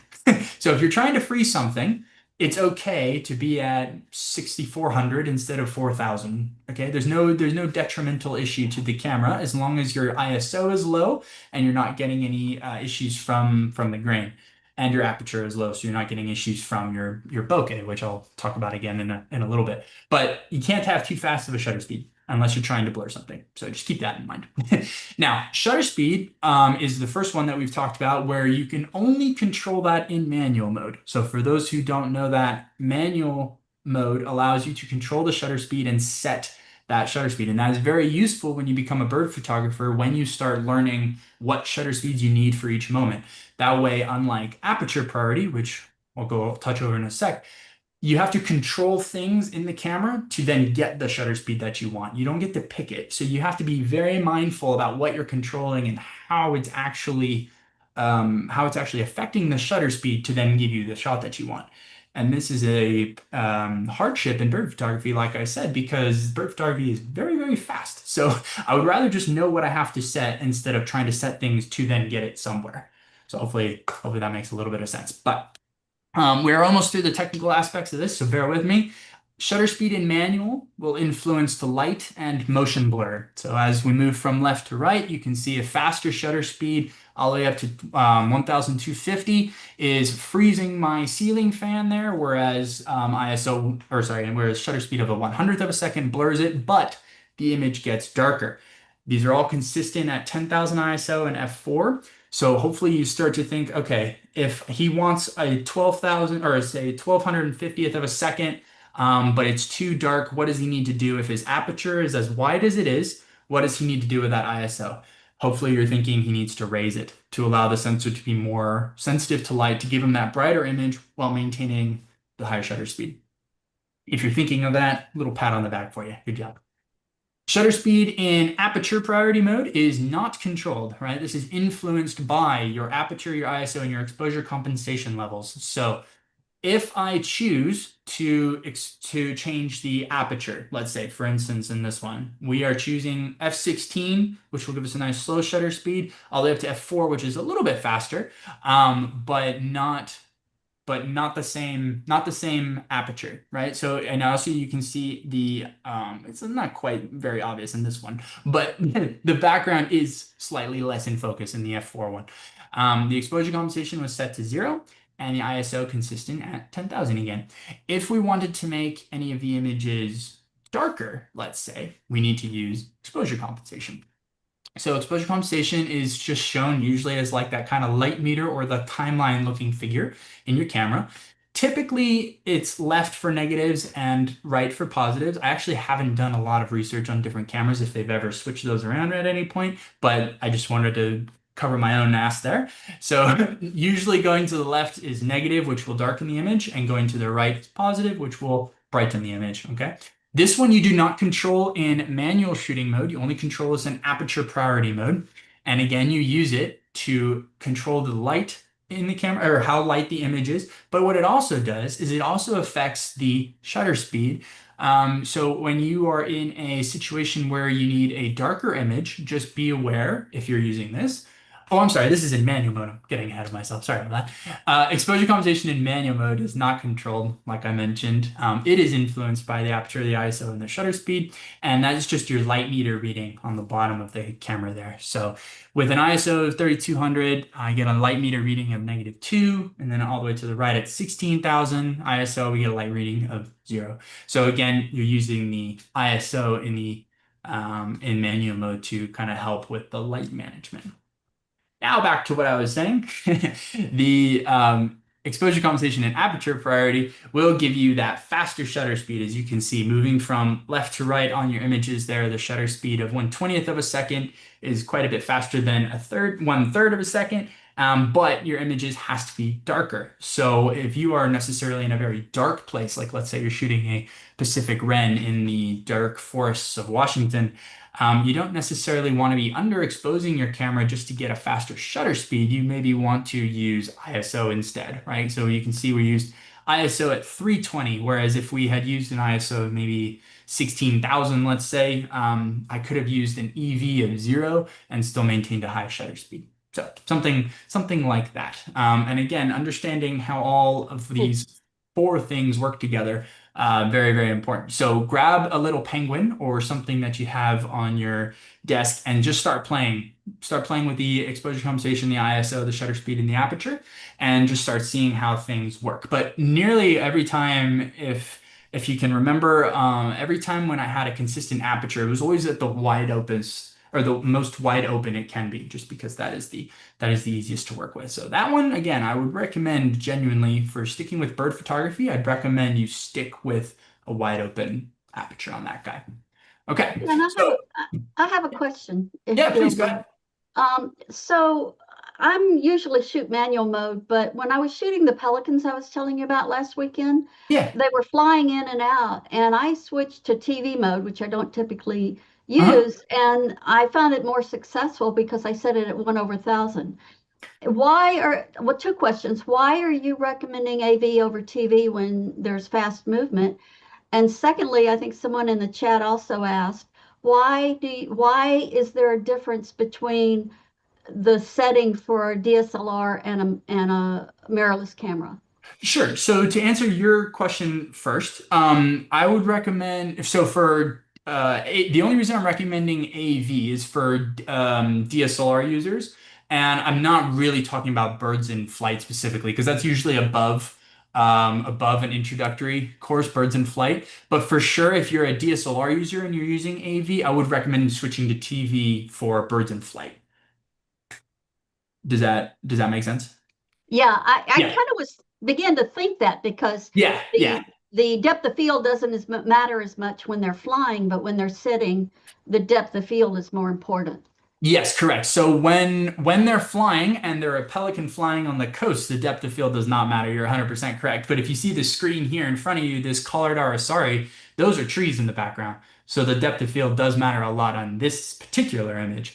But you're right for sure, 100%. When you're shooting pelicans on a wide open sky or a wide open ocean, the depth of field does not matter really one bit at all. So if you're a DSLR user and you're shooting AV, then I definitely recommend shooting birds in flight over into TV or shutter priority, like you said, or even just manual if you understand the camera very well. If you're a mirrorless shooter and you're in manual, I still recommend shooting birds in flight in manual and not aperture priority. Why the difference between mirrorless and DSLR? Right. Yeah. So that next question, that's very good. So DSLR, because you can't actually see the changes going on in the camera live as they happen, you have to know the math. You have to know all of that math in order to get a properly exposed image first time. If you have the time to look at your image and say, "Oh yeah, that looks pretty good," then you can keep using manual in DSLR, or you can use AV in mirrorless if you'd like. But it seems like a shame where if you can change a feature in mirrorless and see it happen live, it would seem a shame to, and we don't need to change the aperture very much, right? So I kind of mentioned that I don't change the aperture very much. So I'm changing essentially in my mirrorless camera, I'm changing ISO and shutter speed. That's it. So I have 2 dials. Whereas if I used aperture priority, I still don't have to change the aperture really, but when I change shutters or when I change ISO in the exposure compensation, I have to be paying attention to my shutter speed while I change those two things to make sure that it's fast enough. Not just that it looks good in the frame, but that the actual image is fast enough. Because this image that I've taken here, this color, sorry, this would look good probably at ISO 320 and 1/640th of a second, but that's not the shutter speed I know I need to capture the bird in flight. So I might as well, if I'm shooting mirrorless, I might as well just set the shutter speed to 1/4000th of a second, which this is, and then while I'm in there, change the ISO to get a value that I like, an How do image that you I like. But I can't do that in a DSLR because I don't, well, I mean, I can, but beginners would have a harder time with that because they don't know the math on what ISO they need based on the shutter speed um and the aperture. Because that math just hasn't clicked just yet, unless it has, in which case, great. But it didn't well, click for me that fast when I was young. So how do yeah. you feel about using manual and setting your shutter speed and your aperture, but using auto ISO? So that's a great question, and that is something that I do recommend to people if they have tried the regular ISO not the regular, sorry, if they have tried manually setting the ISO, but they just kind of struggle with the speed or they're just not getting the concept. Don't just tell them just go to auto ISO. I think it does a good job, but I don't like it as much. I think typically, and I don't know why, but typically I've done a test with my friend, and typically the auto ISO picks a higher number for some reason. I don't know why than I would. And that just degrades the image a little bit further, especially with, I love OM system. I am an ambassador of them, but higher ISOs on this camera do not do as well just because they are a micro four thirds sensor. So as soon as you start to move up on that ISO, even incrementally past, 2000, 2500, it starts to really degrade the image. So I like to make sure that it is exactly where I want it. Yeah. But it is a very good recommendation for sure. Thank you. For people who are just either right at the basics of learning or have just been like, I'm happy with the few extra stops of ISO and I just want the camera to handle it. That make sense? Yeah, thank you. Cool. Yeah, no worries. No, that's a great question. Thank you. Any others before I move on real quick? No, we just got a comment that the math is easy if you increase shutter speed 2 times and you decrease aperture 2 times, and exposure will be the same, which Mike is a correct. I don't. auto racer photographer, so he's got a lot of that and that history is already. Yep, and that's totally true. And I just I myself I was never great at math, so I don't like to assume people are good at math. But yes, the math can be very easy if you've done it a lot and if you know how to do it. But for people who are just learning it, like I have a lot of clients who come with me who I'm like, look, it's easy math, and I can kind of see their face deplete a little bit. So I try not I try not to say it's easy, but yes, in general, it's not that complex once you understand the basics of it. But yeah, it is. It's not difficult. Right. Yeah. That's true. Okay, cool. So some other recommendations just on camera functions, real quick. Metering mode, we typically like using spot just because birds are the subject of the photo, so we like to have the light bouncing off of, or not bouncing, but we like to have the camera metering off of the bird or the subject. Photo mode or picture mode, a lot of people I noticed when they first start shooting, they like to put the picture mode into vivid because it thinks it gives them better colors. And while that's true, I would recommend shooting in natural just because it allows us to get the proper colors of the bird. And if you are going to be in that category of showing off the bird for the bird's sakes, we want to represent them nice and naturally. Autofocus systems. This is a fun one because a lot of people have their own opinions on whether they like continuous or single autofocus. I recommend for birds shooting in continuous autofocus just because they do bounce around quite a bit. Does mean the camera is going to hunt a little bit more, but nowadays with AI subject detection, I mean, those cameras, they just lock on and they stay locked on. Single autofocus is really for if you're composing your bird in the frame and it's not moving that much. But again, even with subject detection now and continuous autofocus, you can actually compose in the frame now with continuous autofocus because of the subject detection. So that actually needs another little slash, which is subject detection. But if you have another question on that, just put it in the chat and I'll get to it. Focus points, I use 2. I use single focus, or the single middle point, and that is for my perched birds and birds that are just kind of walking around. That in conjunction with the um, subject detection works very well. But I find that the subject detection works even better on all point when the bird is flying. So if the bird is flying, then all point to kind of give the sensor the best chance of finding that bird, and subject detection will pick it up pretty easy and maintain its lock. So those are the two that I have. And to get there, this is a little bit more of an advanced talk, but to get there, I actually set up hot buttons on my camera. So while I'm in manual shooting mode, I actually hit one button. And if I'm photographing this RSRI on the perch and suddenly I notice it wants to take flight, then I just hit the hot button and my camera is set up for birds in flight. And then everything changes, take my shots, hit the hot button again, and it's back to birds perched. So that setting all that stuff up and how to do all that is more a little advanced. But shooting speed, full speed versus single shot, typically full speed I recommend always, because in my opinion, since it's digital, coming from getting berated from my father, it's digital, so I can delete everything. I don't mind looking through images. It's part of the fun for me. So I just get rid of the ones I don't like. A lot of people though I know like shooting singles because they don't like photographing thousands of images and then having to delete thousands of images. So but when you are doing birds in display or in flight, if you have single shot, just know that you might miss different wing positions and different display tactics. So I have a couple people who set up full speed frame rates, high speed frame rates for action shots, and then single for birds perched, which works too. But I always recommend full speed for everything.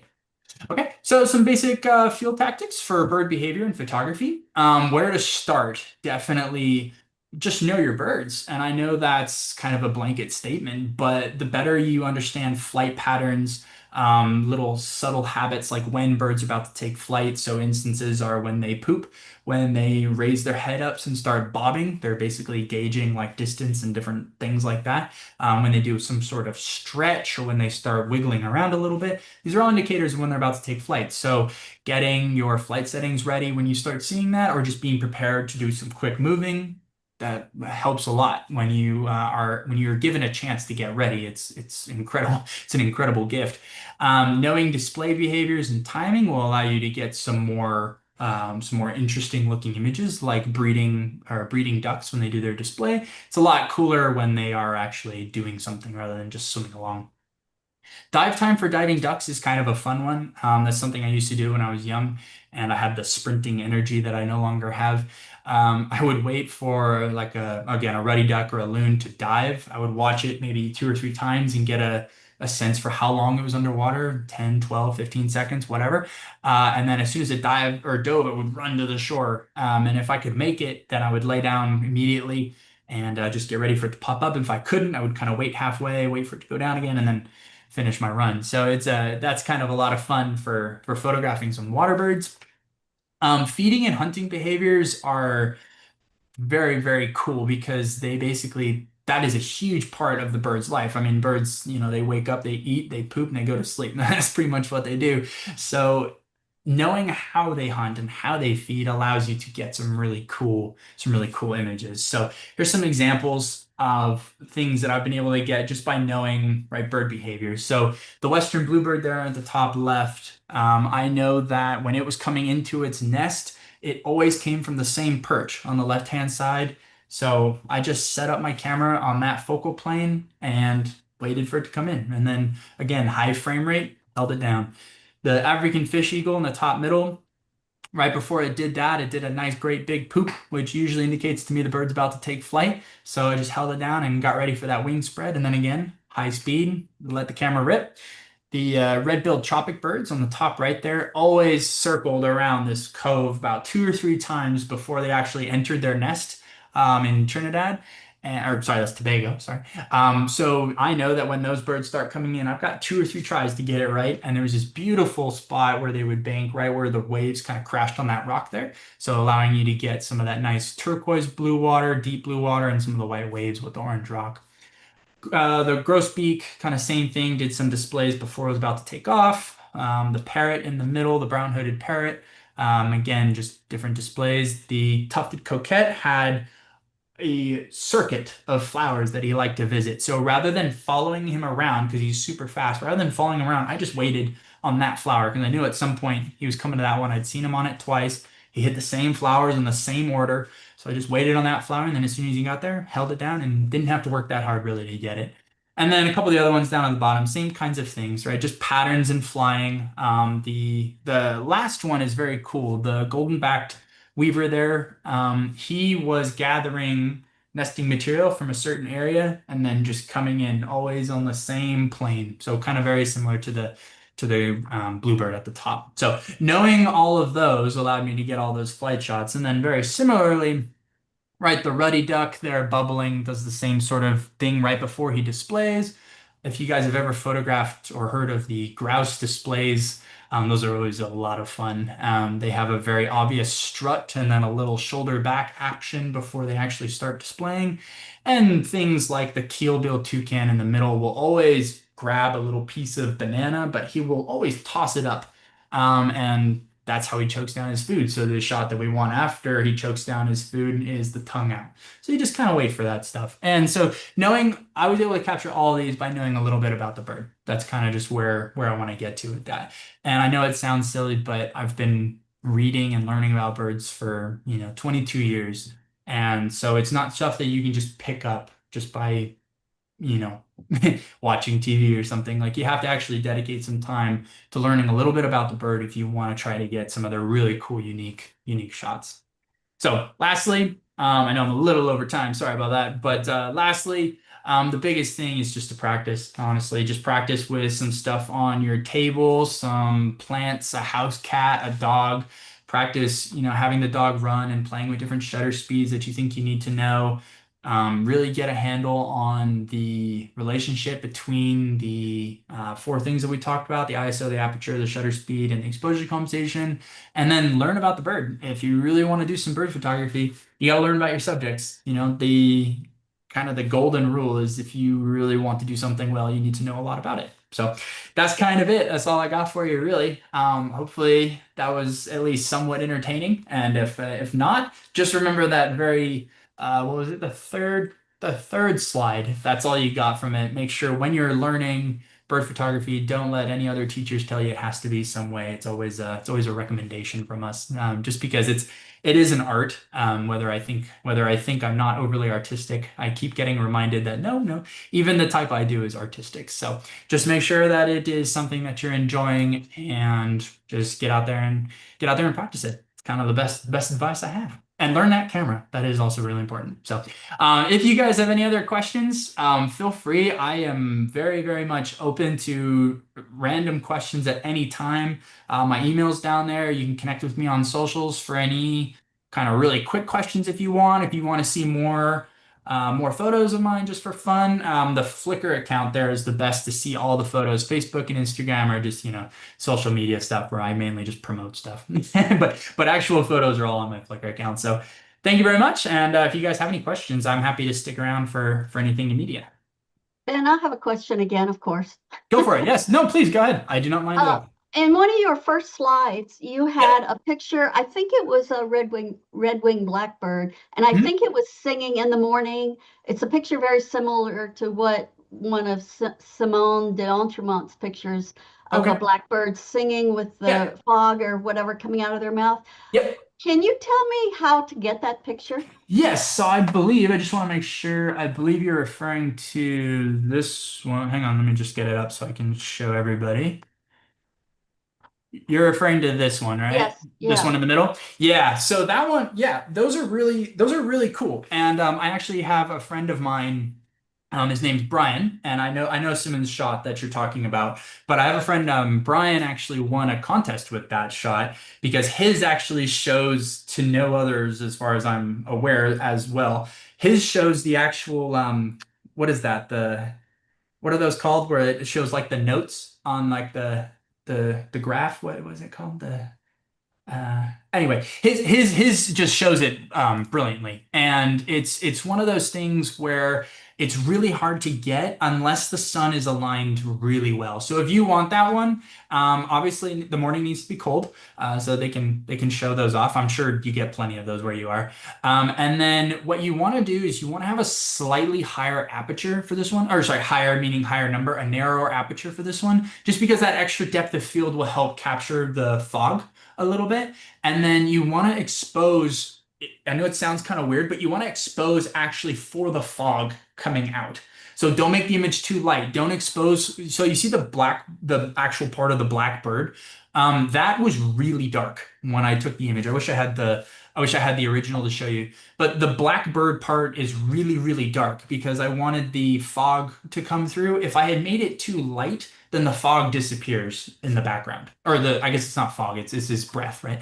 But the breath will disappear in the background. So in order to get it, I think I shot this one kind of closer to f9, f10, something like that. And then I was very, very much exposed for the brightest parts of the image. So I was exposed for the halos around the cattails and the breath coming out of the blackbird. But the sun, as you can kind of see, you see the light on the shoulders. The sun was literally like right behind him, and that's where you need the sun right behind him for these kinds of shots. And then expose for that really, oops, sorry about that. Expose for that really nice bright part. Is there a time of morning that's best for that? Probably would be earliest, I would imagine, because if you go too late and it depends on the features where you're shooting. So if you go all the way, sorry, I'm actually don't know how to get back to that frame. One sec. Why can't I get back to that frame? Hang on one sec. Probably shortly after sunrise. Yeah, so ideally, yeah, sorry, I got distracted. Ideally, you want to go, there we go. Ideally, you want to go when the sun is at its lowest point to wherever you can shoot it. Right? Does that make sense? So if you go too late, then the sun will be too high and it won't show off the breath. But if you go too early and the sun is not shining on your bird or shining behind your bird, then you're not going to get it. Does that make sense? Yeah. Yeah. So as early as you can possibly get there to where the sun is behind your bird. Yeah. Yeah. And then try, like I said, try like F9, F8. It also depends a lot on your focal length as well, like the different apertures and stuff. But try like F9, F8, and then expose for the breath. Don't expose for the bird.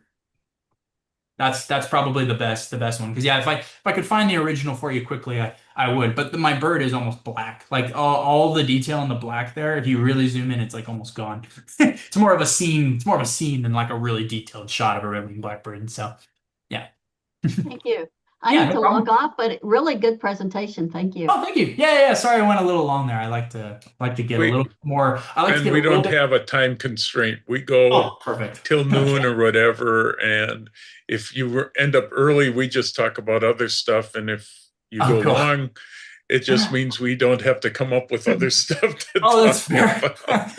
Well, if you don't want to come up with other stuff and you have more questions, I am happy to Yeah. chat Well- for a while. I don't have anything to do until like 11:30, so I'm Okay, yeah, we do have Carolyn that was asking, can you provide tips for shooting Micro Four Thirds? Or I think any special tips for shooting Micro Four Thirds over maybe full frame? Yeah, I mean, anything specific? Because I mean, that could be a whole nother presentation, frankly. Yeah, that's what I'm thinking too. I mean, Yeah. the Micro Four Thirds just really helps you because you got a crop sensor and Yeah, it gives you more strength, but you get the same thing sort of with full frame. You just crop. Yeah, So- and the nice thing too with Micro Four Thirds, what they've been able to really take advantage of essentially is because we have that nice tiny sensor, we have really small gear. We have really small lightweight gear, which is really, really nice. So it does allow you to kind of crawl on your belly for much longer if you're into that sort of thing, or it does allow you to hold the camera over your head and take some pictures. I have hang on, since you have said that you don't have anything after this, let me pull this up real quick because this will be kind of a this is in another presentation I'm doing, which is for it's a slightly different thing. Why isn't that coming up? Hang on. You might have to stop sharing and reshare. Oh, you're right. I do. Thank you. Yep. Appreciate it. Thank you. Thank you. And then I could share that. Yeah, there we go. Okay. So yeah, so if we pull this guy up, Yeah, so one of the nice, no, that's still not working. Okay. You're Oh, not here we go. sharing Hang on, yet. hang on, hang on. There we go. Yeah. I'm sharing that. There we go. Okay. Now let's try it. There we go. Okay. So, Not sure Um, yet. yeah, huh? you're not. I don't think you're not. You didn't hit I'm not. share, I think. Yeah, no, not quite yet. I just want to pull it up that way I don't bore you Yeah, guys with everything no that's on my problem. desktop. But one of the I'm just trying to find the specific slide that way I don't have to go through everything. There we go. Okay. So like one of the cool advantages, hang on. There we go. One of the cool advantages to the 4/3 system there is you can see, so the only one I'm not using a 4/3 system in is the top middle one. That's one that I've that was just an old photo of mine. But these are different just pictures of me basically doing some field craft. And the really cool one is down on the bottom right, where I'm just holding the camera above my head and tilting the screen down. That's one that not a lot of people can do because if you don't use a 4/3 system, most of your cameras are very heavy. Right, full frame cameras are usually quite heavy. Even if they're only 6 pounds or something like that, holding 6 pounds above your head is quite difficult. And that's usually just a lens, right? Usually if you're using like a big, so a lot of the guys who are using the big prime lenses in bird photography, those lenses themselves are 6.5 pounds plus the body, plus teleconverters, plus batteries, whatever. I mean, they're holding about 8 pounds over their head. So one of the cool things with Micro Four Thirds and a tip with shooting with Micro Four Thirds is don't don't get too caught up with like the fact that you have a sensor that doesn't have the detail. Because kind of like Jeffrey was saying, you're already cropped in, so you don't need to crop in that much more. So a lot of the guys that are shooting 400 millimeters, for instance, at full frame, will crop in.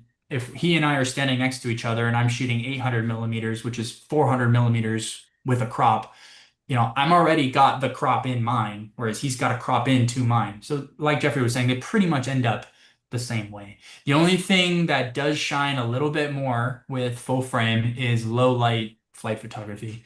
Low light flight photography with a Mark IV third is difficult because of the ISO restrictions.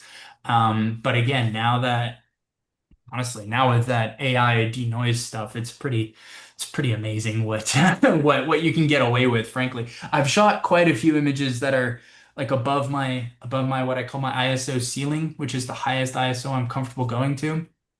I've shot a lot of them at that rate, and I'm like, this is not going to be good. And then I put it into Topaz or DxO, and I'm like, well, it's not bad. Yeah. So it's just it just totally depends on what your standards are. But if you have, who asked that question? Sorry, what was your name? Carolyn.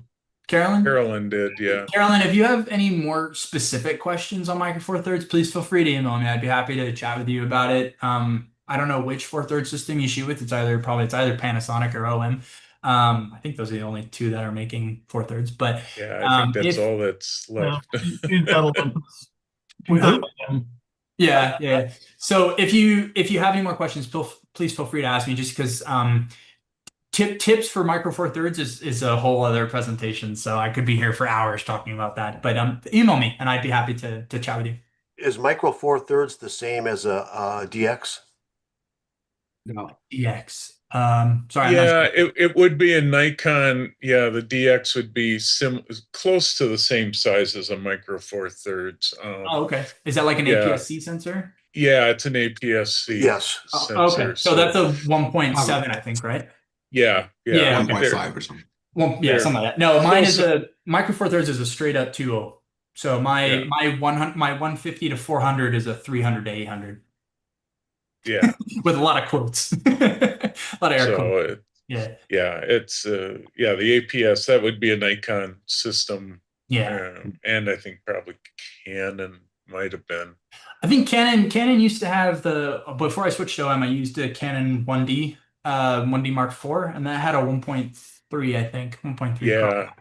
The percent, it's the points are close, but not quite the same. Yeah, but then they also had the 70, which is a 1.6. Yeah, that's what I was Yeah. thinking. I've got a couple of examples I'd like to share kind of along these lines with the cropping and all that. Yeah. So if you want to stop sharing, I'll share for a Yeah, second. go for it. You should be good. I got this on my iPad, so I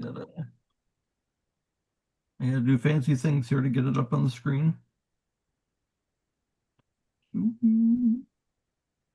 Hey, Ben, you mentioned you've been doing this for 20 some years. Would you start right out of the crib? What? I started at 8. Yeah, I'm 30. Woo. Oh, wow. I hit the 30 mark. Yeah, I You made could it. you could pass for 20 easy. So Yeah, okay. I've been doing this for 22 years. So I started at 30 with, like I said, I think it was, I'm trying to remember. I always struggle to remember the name. And I've even asked my dad a couple times. I wanted to know what the first camera I used was, the film one. I think it was a Canon T90. I think. I think that seems to ring a bell, and that kind of rings a Yeah. bell with my dad as well. But he had so many cameras freaking flying out of bags in every which way possible. So he doesn't really remember the the cameras either. But I think it was a Canon T90, and then I moved to a Canon PowerShot G2, which had 2 megapixels.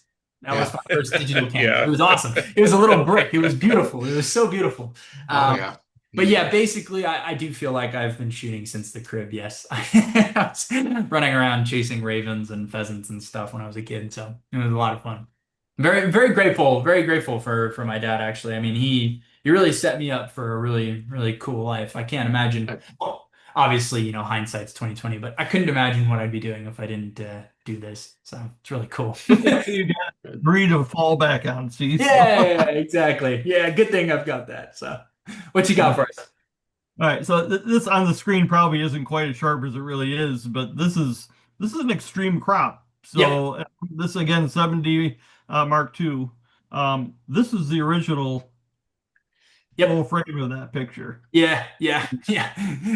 No, it's a big cropping thing. And the problem with the OM, again, I don't know if Carolyn is still on. If Yeah. you're still on, Carolyn, one of um the situation, not the issue. The situation with Micro Four Thirds is typically Micro Four Thirds have a very small sensor, right? I mean, my sensor is only 20 megapixels, which by today's standards is puny. I mean, I don't know if you guys just saw, but what is it, the Sony AR4 or 7R, whatever it is, 4 just came out with like a 63 megapixel monster. I'm not sure which exact brand it is, but one of them just came out with like a 60 plus megapixel camera, and it's beautiful, right? It's stunning. It's full frame. But when you have to crop on a Micro Four Thirds sensor, you can't crop in as much. And kind of like Jeffrey and I were saying already, you're already cropped in quite a bit. So theoretically, you don't have to crop as much. But if you do have to crop, you're going to lose resolution a lot faster than you do with a full frame. Hopefully Which is where the software helps bring some of that back. So yeah. again, this is That's a big crop. yeah. So it is pretty amazing what we can do with both the cameras and the software. After the fact to help alleviate that. Oh yeah. It does help really to start with the right equipment. And yeah, that was the 100 to 400. So I still had quite a ways to shoot. Yeah. No, I mean, and the 100 to 400 is great. Do you have the Mark II or the Mark 1? The two, yeah. Mark II, yeah. It's a great lens, honestly. Oh yeah, It's a fantastic lens. And for bird photography, like I said, it's probably like your minimum that I would probably recommend. But I mean, it's a Canon, I assume, because you said you were 70, right? So I mean, but Canon does have that 100 to 500 now, right? For the mirrorless cameras. So right. there you go. So there's just a little extra. That 100 millimeters makes a huge difference. Yeah, it does. Although, like for me, for the rodeos, it'd be a little overkill, quite honestly. There you go.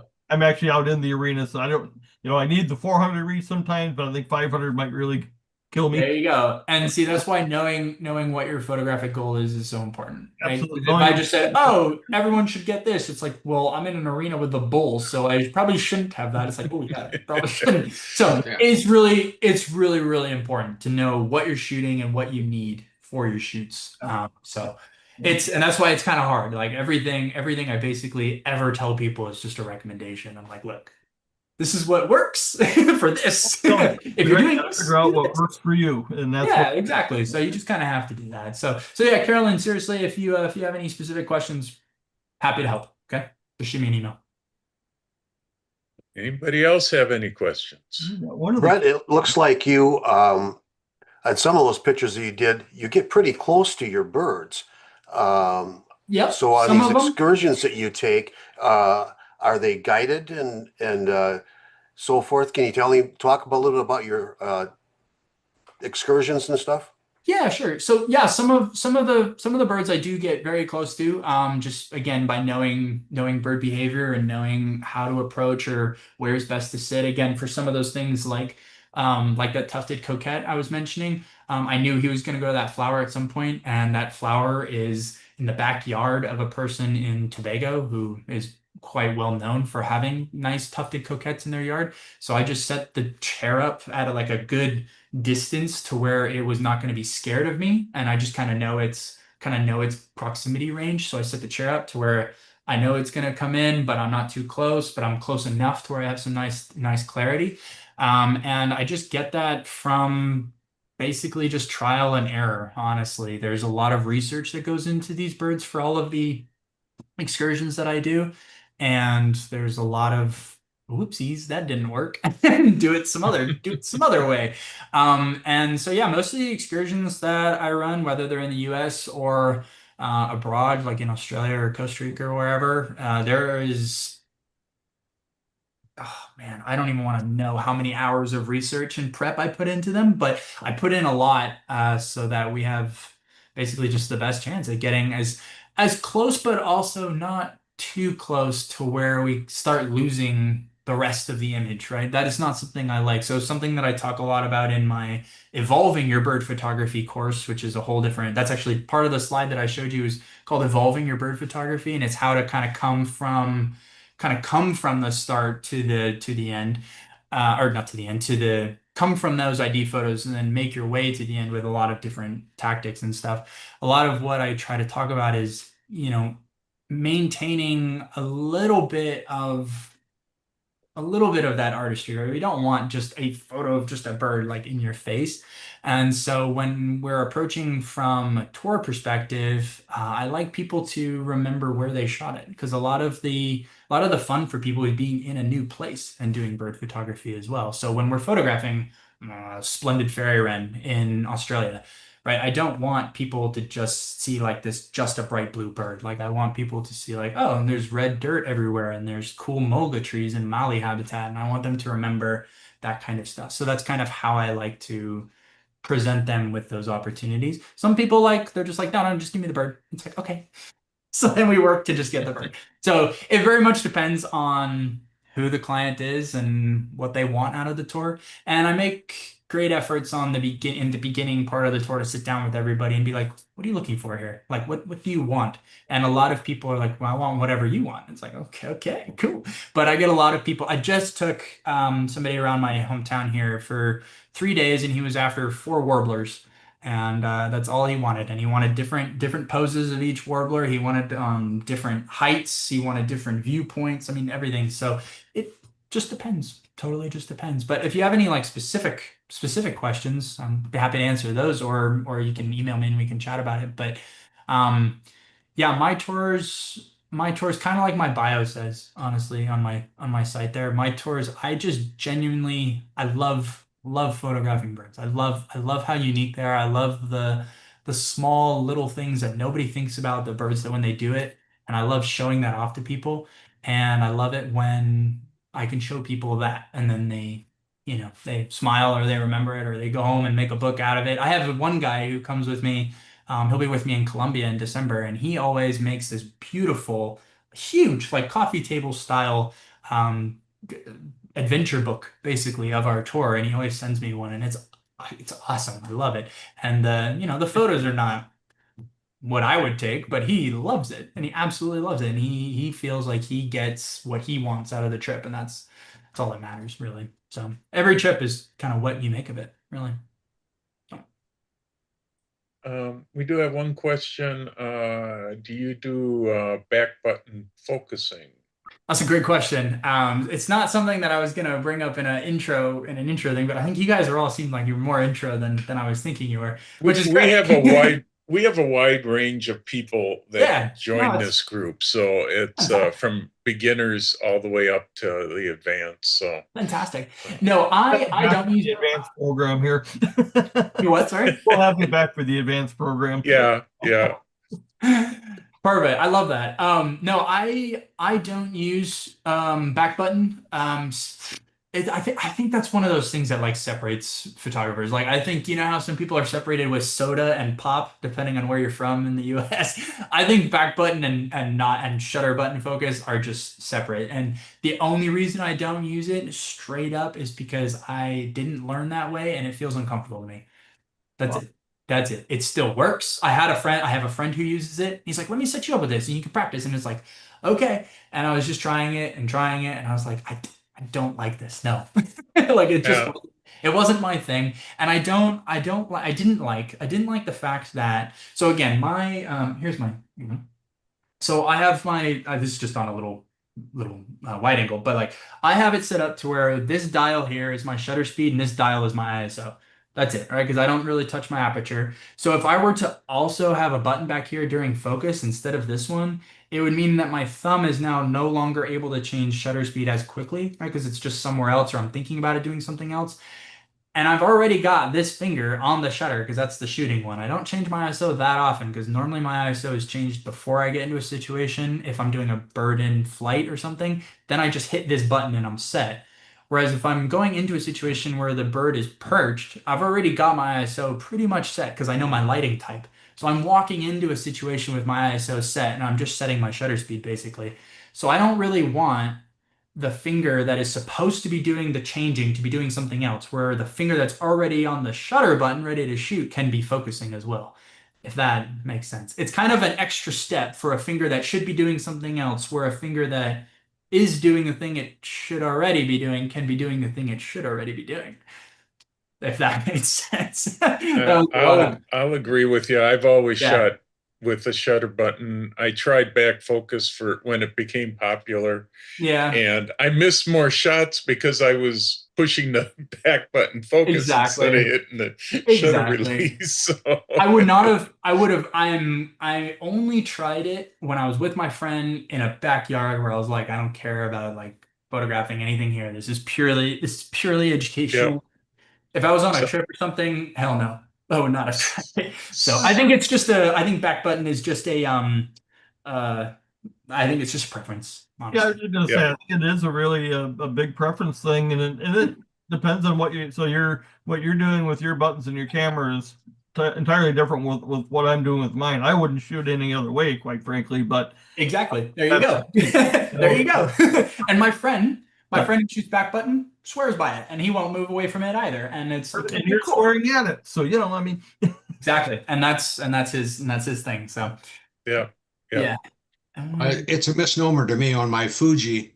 There's a button in the front where I have it set up for back button, and I use that with the finger beyond the index finger. In other words, I call it my highway sign butt finger that I use for that one. Yeah. Yeah. But again, I've used both ways, and it all depends on what you're shooting. I mean, if I'm Yeah. setting up a landscape, I probably will use back button to make sure I get what I want focused, and then composing with that point in mind. So, Yep. but yeah, with birds and animals, yeah, it's a little bit more difficult to use back button focusing, especially if they're moving. So, Yep. There you go. There's a very fair point right there. So I'm a hybrid. I'm a hybrid user you're there. a hybrid.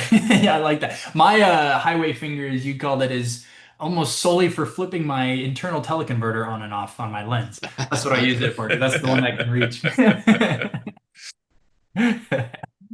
Yeah. Yeah. Yeah. Um, Oh yeah, Chris Young or Chip, sorry, Chip Young just mentioned the 150 to 400 with the built-in teleconverter I was telling you about. That's the one that I use for for my highway finger for. It's really cool. yeah, I'm trying to read June's here. She's coming to Florida where the birds are, especially in March and April, Mhm. especially for mothers and oh yeah, and baby Yeah. birds, like the Yeah. stork and Gene, Rosetta spoonbills. Florida has some amazing birds, and the wetlands in Florida are arguably some of the best in the world, really. Have you been to the Space Coast Festival? Yeah, I know Merritt Island's a great spot. Yeah.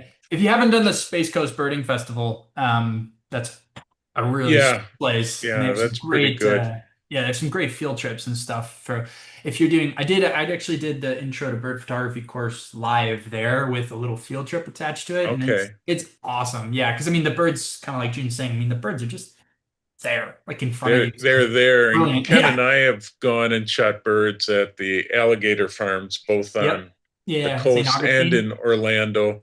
Yeah. You can get so close, Oh, yeah. especially with the babies and such on Yeah. those Yeah. boardwalks and such. Yeah. It's super easy. Yeah. Yeah. No, it's fantastic. Florida's a great We've place. done all the spots that she's Florida, mentioning here. Florida is actually the very first place that I took my my OM gear when they introduced it to me, and it was actually at the Space Coast Birding Festival, and that's where I got to play with the first EM1 and the 300 millimeter f4. And so that was a really cool experience because yeah, everything is so close and it's right there, and it's a great place to learn some new gear. Yep. Yeah. Sure is. Yeah. Sure is. Very Yeah, cool. the birding festival. Yeah, they've got a number. I know the Florida birding one. I've never made it there. We've always gone either before or after that. It's pretty Florida. cool. It's pretty cool. Wow. I mean, kind of like Gary was saying a little bit earlier on, and a lot of these festivals it's kind of tough. Some of them are kind of dying, but some of them are growing really well. I mean, the Arizona Birding Festival here, I remember when I was coming to it when I was, as somebody pointed out, when I was in the cradle. When I was the first time I came to that one, I was 12. And there were maybe 200 people, 150 people. Now though, the last year I think they registered over 800. I mean, it's Wow. grown a crazy amount. I mean, they've moved it a couple times because the hotel that they hosted in just simply is not big enough anymore. They've added more field trips, they've added more presentations. I mean, it's just brilliant.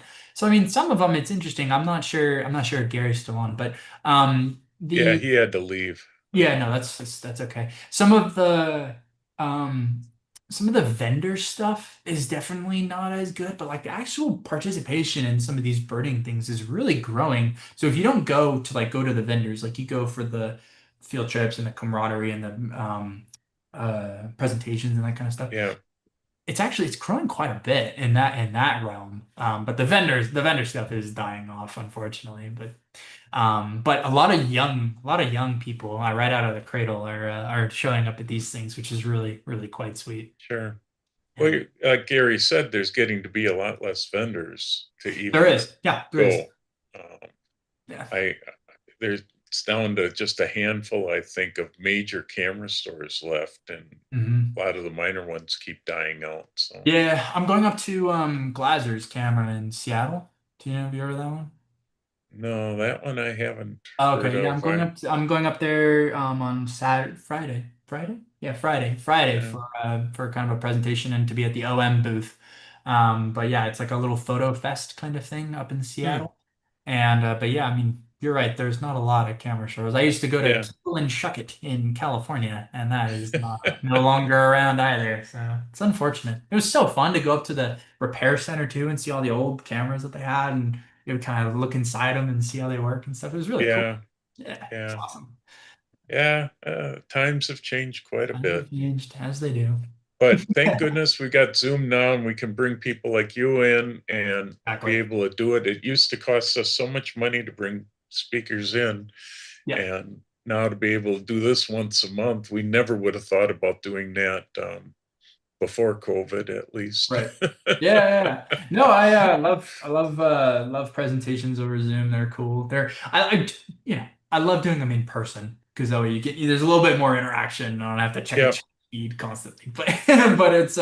But it's really cool of Zoom to kind of give this connectivity to people because you guys are all in Wisconsin, right? Wisconsin, yeah. Yeah. So I Yeah. mean that's really cool. I mean we're half a country away from each other, so it's pretty sweet. Right. Yeah, we're in Wisconsin, but we're kind of scattered throughout the state. And today we've got a member from Kentucky. A lot of times we have one from Cool. California. So we really have broadened our reach, and because of Zoom, we can do that. Yeah, that's awesome. No, keep going, man. I mean, the camera clubs are getting so like desirable for a lot of young people as well because they want to like know they want to learn stuff. They want to know how to do all this kind of thing All right, and so it's here's my question for you.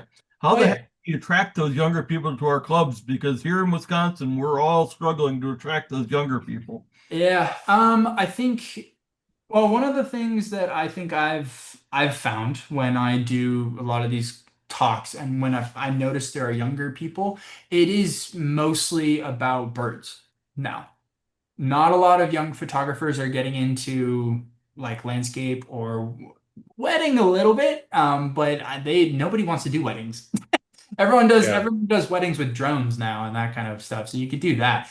But if you want to, birding has aged very well, right? Birding used to be this kind of like, oh, nerdy, geeky kind of stuff. And now birding with young people is cool. Like young people think birding is cool now. I used to get made fun of in high school all the time. Like little, little teases, little dags here and there, but or digs here and there. But now people are like, wait, you're a what? And I go, I'm a wildlife photography tour guide specializing in birds. They're like, what?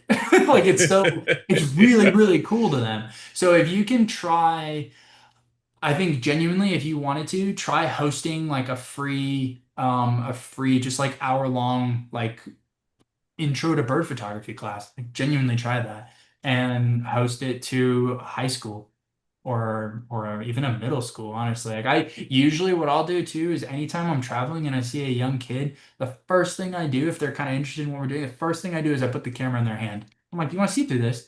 Because it like the imagination and the curiosity you can spark that quickly with people who are young is infinite, right? I mean, it's much harder to get someone who's a little older into it, in my opinion.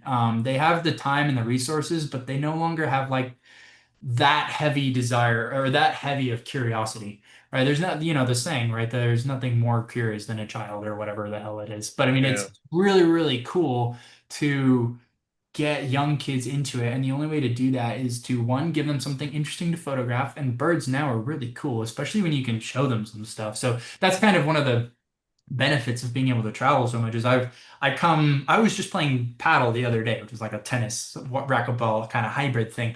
And the owner has a daughter who is like 8 years old or something, and she's, running around doing cartwheels and stuff. And I told her, I was like, hey, do you want to see some cool photos from Africa? And she's like, Africa? I said, Africa.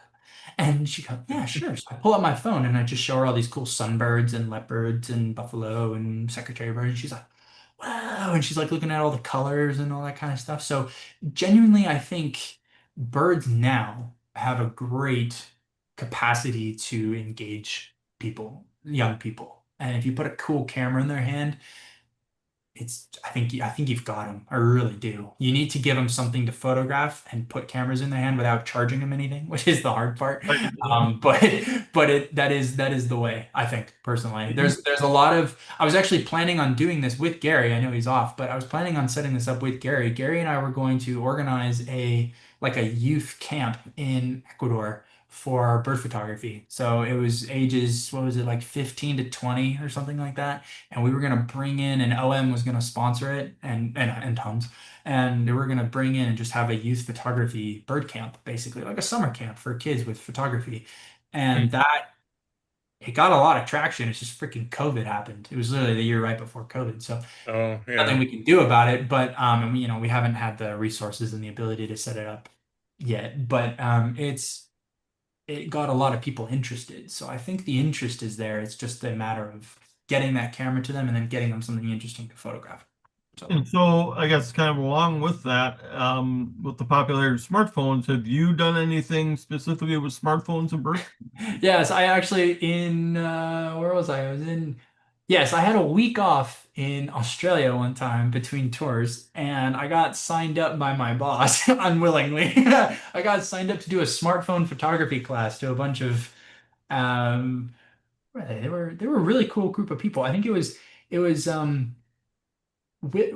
it the Widows of War or War Vets, something like that? I can't remember, but there was just a group of ladies who were all either widowed or had husbands who were in war and who were struggling or something like that. It was a support group, and so I did this class with them, and Man, it didn't.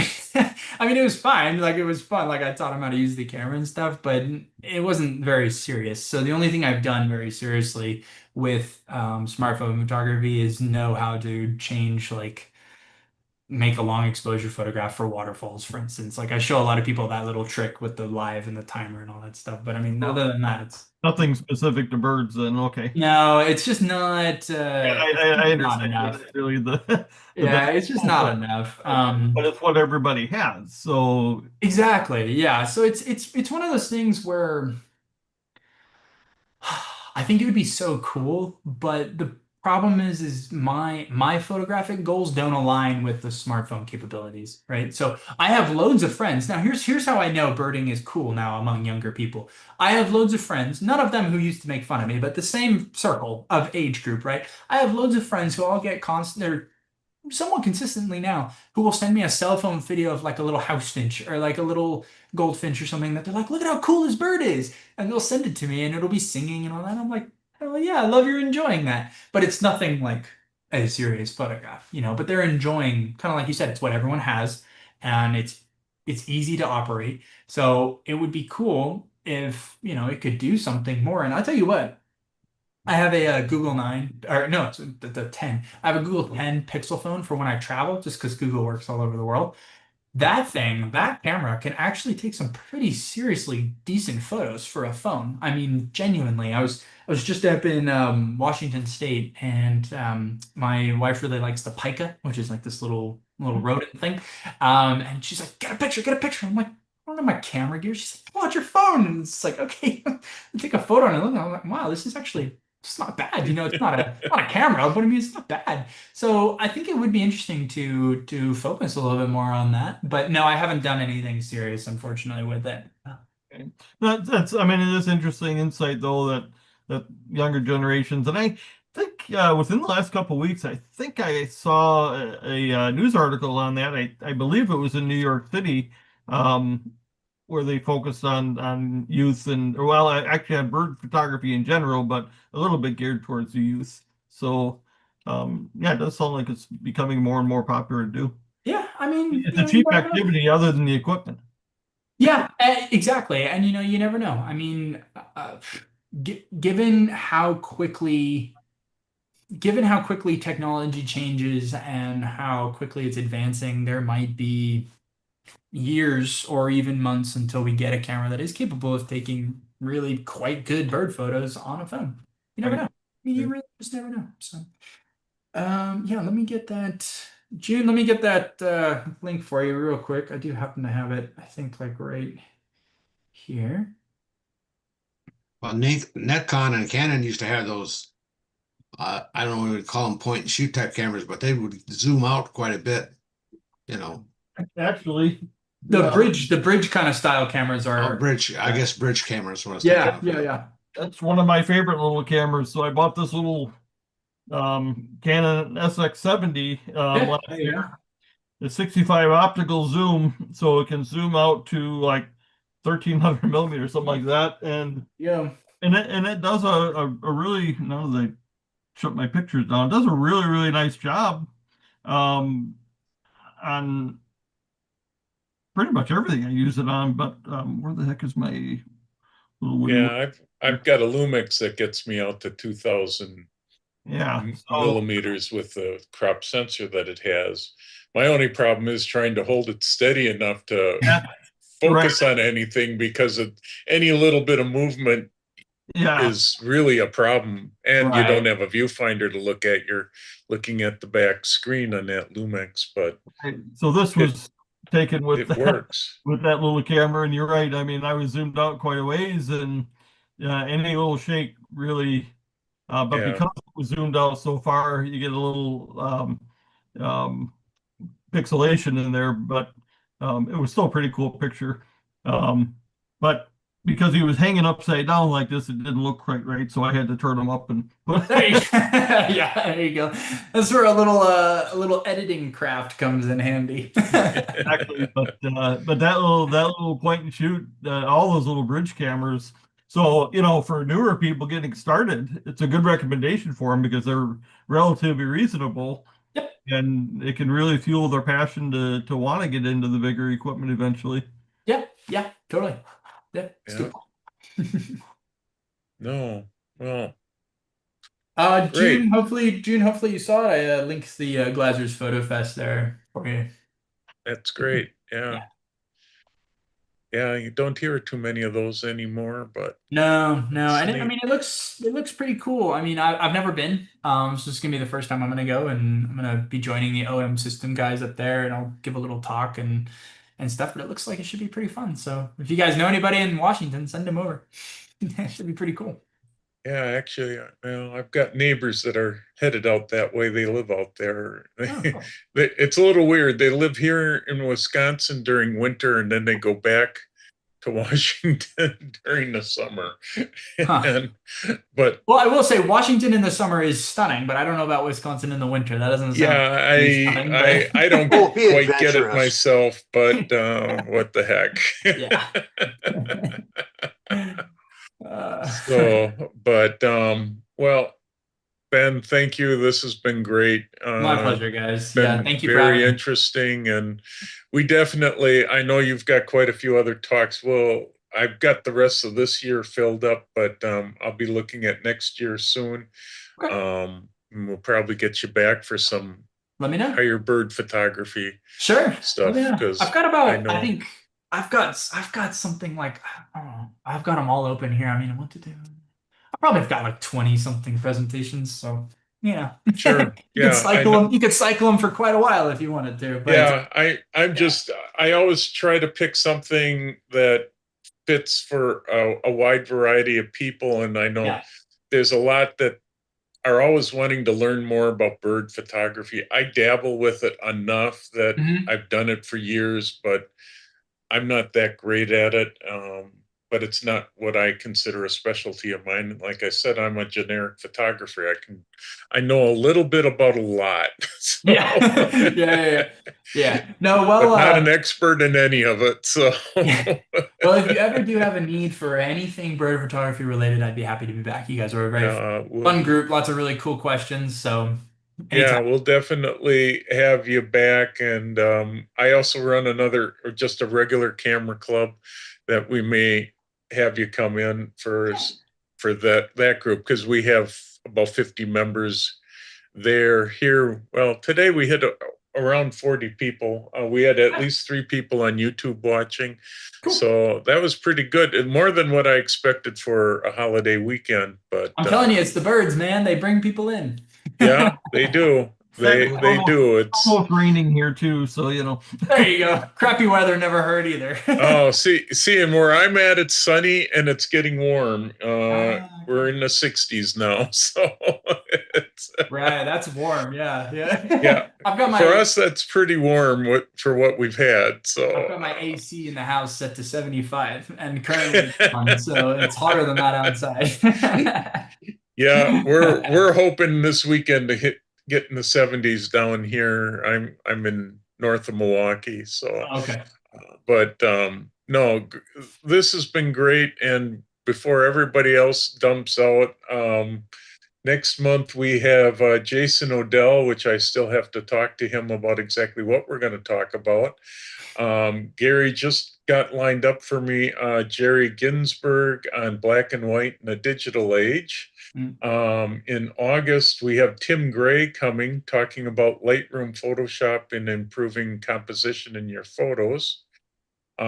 September, I've got Jeff Angle. He does African safaris and also shoots turkeys and owls in this area. He's got a presentation on how to do all of that stuff. I saw a peek of it the other day as I was adding more hard drives to his system because he shoots a lot. In October, Simon Tolzman, the one guy we were going to have in April that unfortunately he had to drop out. His grandparents had an emergency and he needed to help them. And so he apologized quite a bit saying, I'm sorry. And I said, parents and grandparents come first. yeah. Is that a guy that Gary introduced you to? Yeah. Yeah. Yeah. Simon's a cool dude. I know him. He's cool. He'll give you a good presentation. He's nice. Yeah, and we're looking forward to it. It's on automotive, on car stuff and that. November we have Brian Hansel from Minnesota going to be talking. I don't have a topic from him yet either. So we have a good lineup for the rest of the year. We won't be doing something in December because it's December 26th, right after Christmas, and Holidays. I don't think any of us are going to be in the mood for sitting here. I'm available. You're available? I am too, to be honest. But We'll talk, Me too. yeah, days or something. we may just have a party and just do open discussion, if nothing else. Trying to bring a speaker in is a little tough in December. Probably. But Yeah. so I'll be starting on January, not too soon. So we've got a good lineup going for this year, and I know Hazel Meredith will be bringing back. She does a lot of good stuff on still lifes and all that, and she's got a whole bunch of new talks too. So we got a lot of good speakers coming, and with Gary's help, we're going to bring in a lot of new, younger speakers. Right from the cradle. Most of the ones I know are all older, and they're sort of dying out, so to speak. Yeah. Simon's I think younger than I am, if I remember correctly. I believe he's like 22, 23. Yeah, early 20s, something like that. I know he can. I'm sure he can drink, but I don't think too long. Yeah.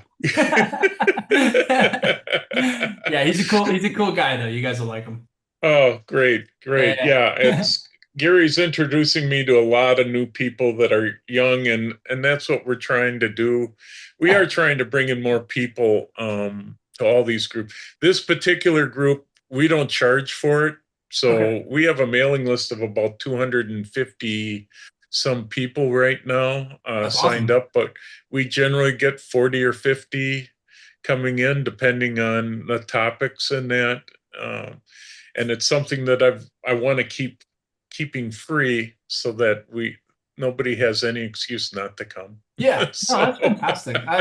That's great. Keep going. I mean, these camera club type things are so important. So just keep it rolling. It's really cool. Yep, we're doing it, and we've had something going every month since COVID. So awesome. We've been doing this a long time, and a lot of variety of speakers. So very cool. Awesome. But are you a PSA member, Photographic Society of America? No. Then look into them. Okay. Because we can get you added to their speaker list too, so you can be talking to clubs all over the country. So look up Photographic Society of America and and just become a member. Yeah, just become. It's like $65, something like that for the year. So sure. Yeah, sure. No, that's a good idea. Thank you. Yeah, it's a worldwide organization, and they have a lot of camera clubs in there. I don't know what their membership count is, but it's huge. We're a little over. What are we? Close to 6,000 members right now. Yeah. So pretty good. Yeah. That's awesome. Yeah, I'll look into that. Thank you. It might be a good source for marketing. Yeah, they have a photo festival that they do once a year in fall. This coming year, it's Las Vegas. You're here. But they do it all over the country. They did it, right? Washington was the last one, or Portland last year, and then Washington this year. I think next year might be out on the East Coast. So we kind of move it around every year, but cool. No, I'll check it out. Thank you. I'll probably just do that right after we're done here. That way I don't. Yeah, because it is a. Put me down as a reference, and I'll get credit for it. Yeah. Okay, sure. Yeah. So I need to put your. Sure, you always steal the credit, Marty. I need the credits. I need the suggestion. Can I give you both credit? That's because I'm the state and area membership director. I'm just. Yeah. I'm nothing there anymore. I used to do some of their used to help with their festivals, but I got too busy on other things. So when you go to California, there's I don't know three or four chapters that are kind of groups of clubs. And there is one in Southern California, like where you're going to be out there, and and then on their website you can also look up once you join. you'll be able to look up local clubs too, Okay. because they've got all the clubs listed that are also PSA member clubs. Oh, sweet. Okay. So, All right. I will say about their website, because Jeff and I build websites. Okay. It's a daunting, confusing website. It's a clunker, is it? Okay. Yes. All right. Yeah. Yes. Despite how much I'm Something we trying- complain about constantly because he and I build a lot of a lot of different sites, and Yeah. Not that one though, clearly. PSA site. It's just so huge. It's very hard. Yeah, there's to over figure out. 5,000 pages on it, and 5,000 pages? 5,000 Yeah. pages. I mean, because of the structure of the organization, there's just a lot going on. I mean, there's study groups, there's competition stuff, there's other educational. I mean, it's just Yeah, but 5,000 pages is ridiculous. Yeah. I think I've got 20 on mine at max. I think not a lot at all. I know it's a very different idea. not a But still. suggestion for them, but they still won't listen to me to how to make it. But Jeff and I both won awards with our websites within different competitions, and you'd think they'd listen to us, but No. Yeah, they don't. No, They don't. No, But, that would be way too logical. That's the problem. exactly. It is, and they don't use logic in laying out their website, unfortunately. So I'll I just I'll want give it a to look. give you a heads up on that, so don't let that discourage you. But okay. yeah, All right. Thank you. Be aware. Well, hopefully becoming a member, which is like probably one of their prime goals, is pretty simple. I would yeah, imagine. that part is fairly easy. You'll Okay. see right on the new Yeah. homepage. Sign up. Was my suggestion the way they did the new homepage, but yeah. Gotcha. Okay. That's funny. Awesome. Thank you guys for that. I appreciate it. no problem. No problem. Well, Yeah. I think we can say thank you again. All right. Thank you. We Appreciate it. Yeah. I'm gonna end up And here. like I said, if you guys ever feel like there's anything else I can give you guys a decent little topic on, please feel free to reach out. You have my info directly, or just reach Yep, out. I have your directly, info. whatever. I'm probably going to be emailing you because I think I need your address to send you your check. Oh, okay, gotcha. All right. Cheers. So Awesome. I'll Thanks, drop you an guys. email for that because I don't think I got it yet. Okay. But All right. I always forget to ask. Too many things. No worries. But No worries. I'm not. great. It's not there's Well, no rush at all. So Yeah. you guys have a good rest of your Saturday. All right. Yep. You too. You have a good holiday.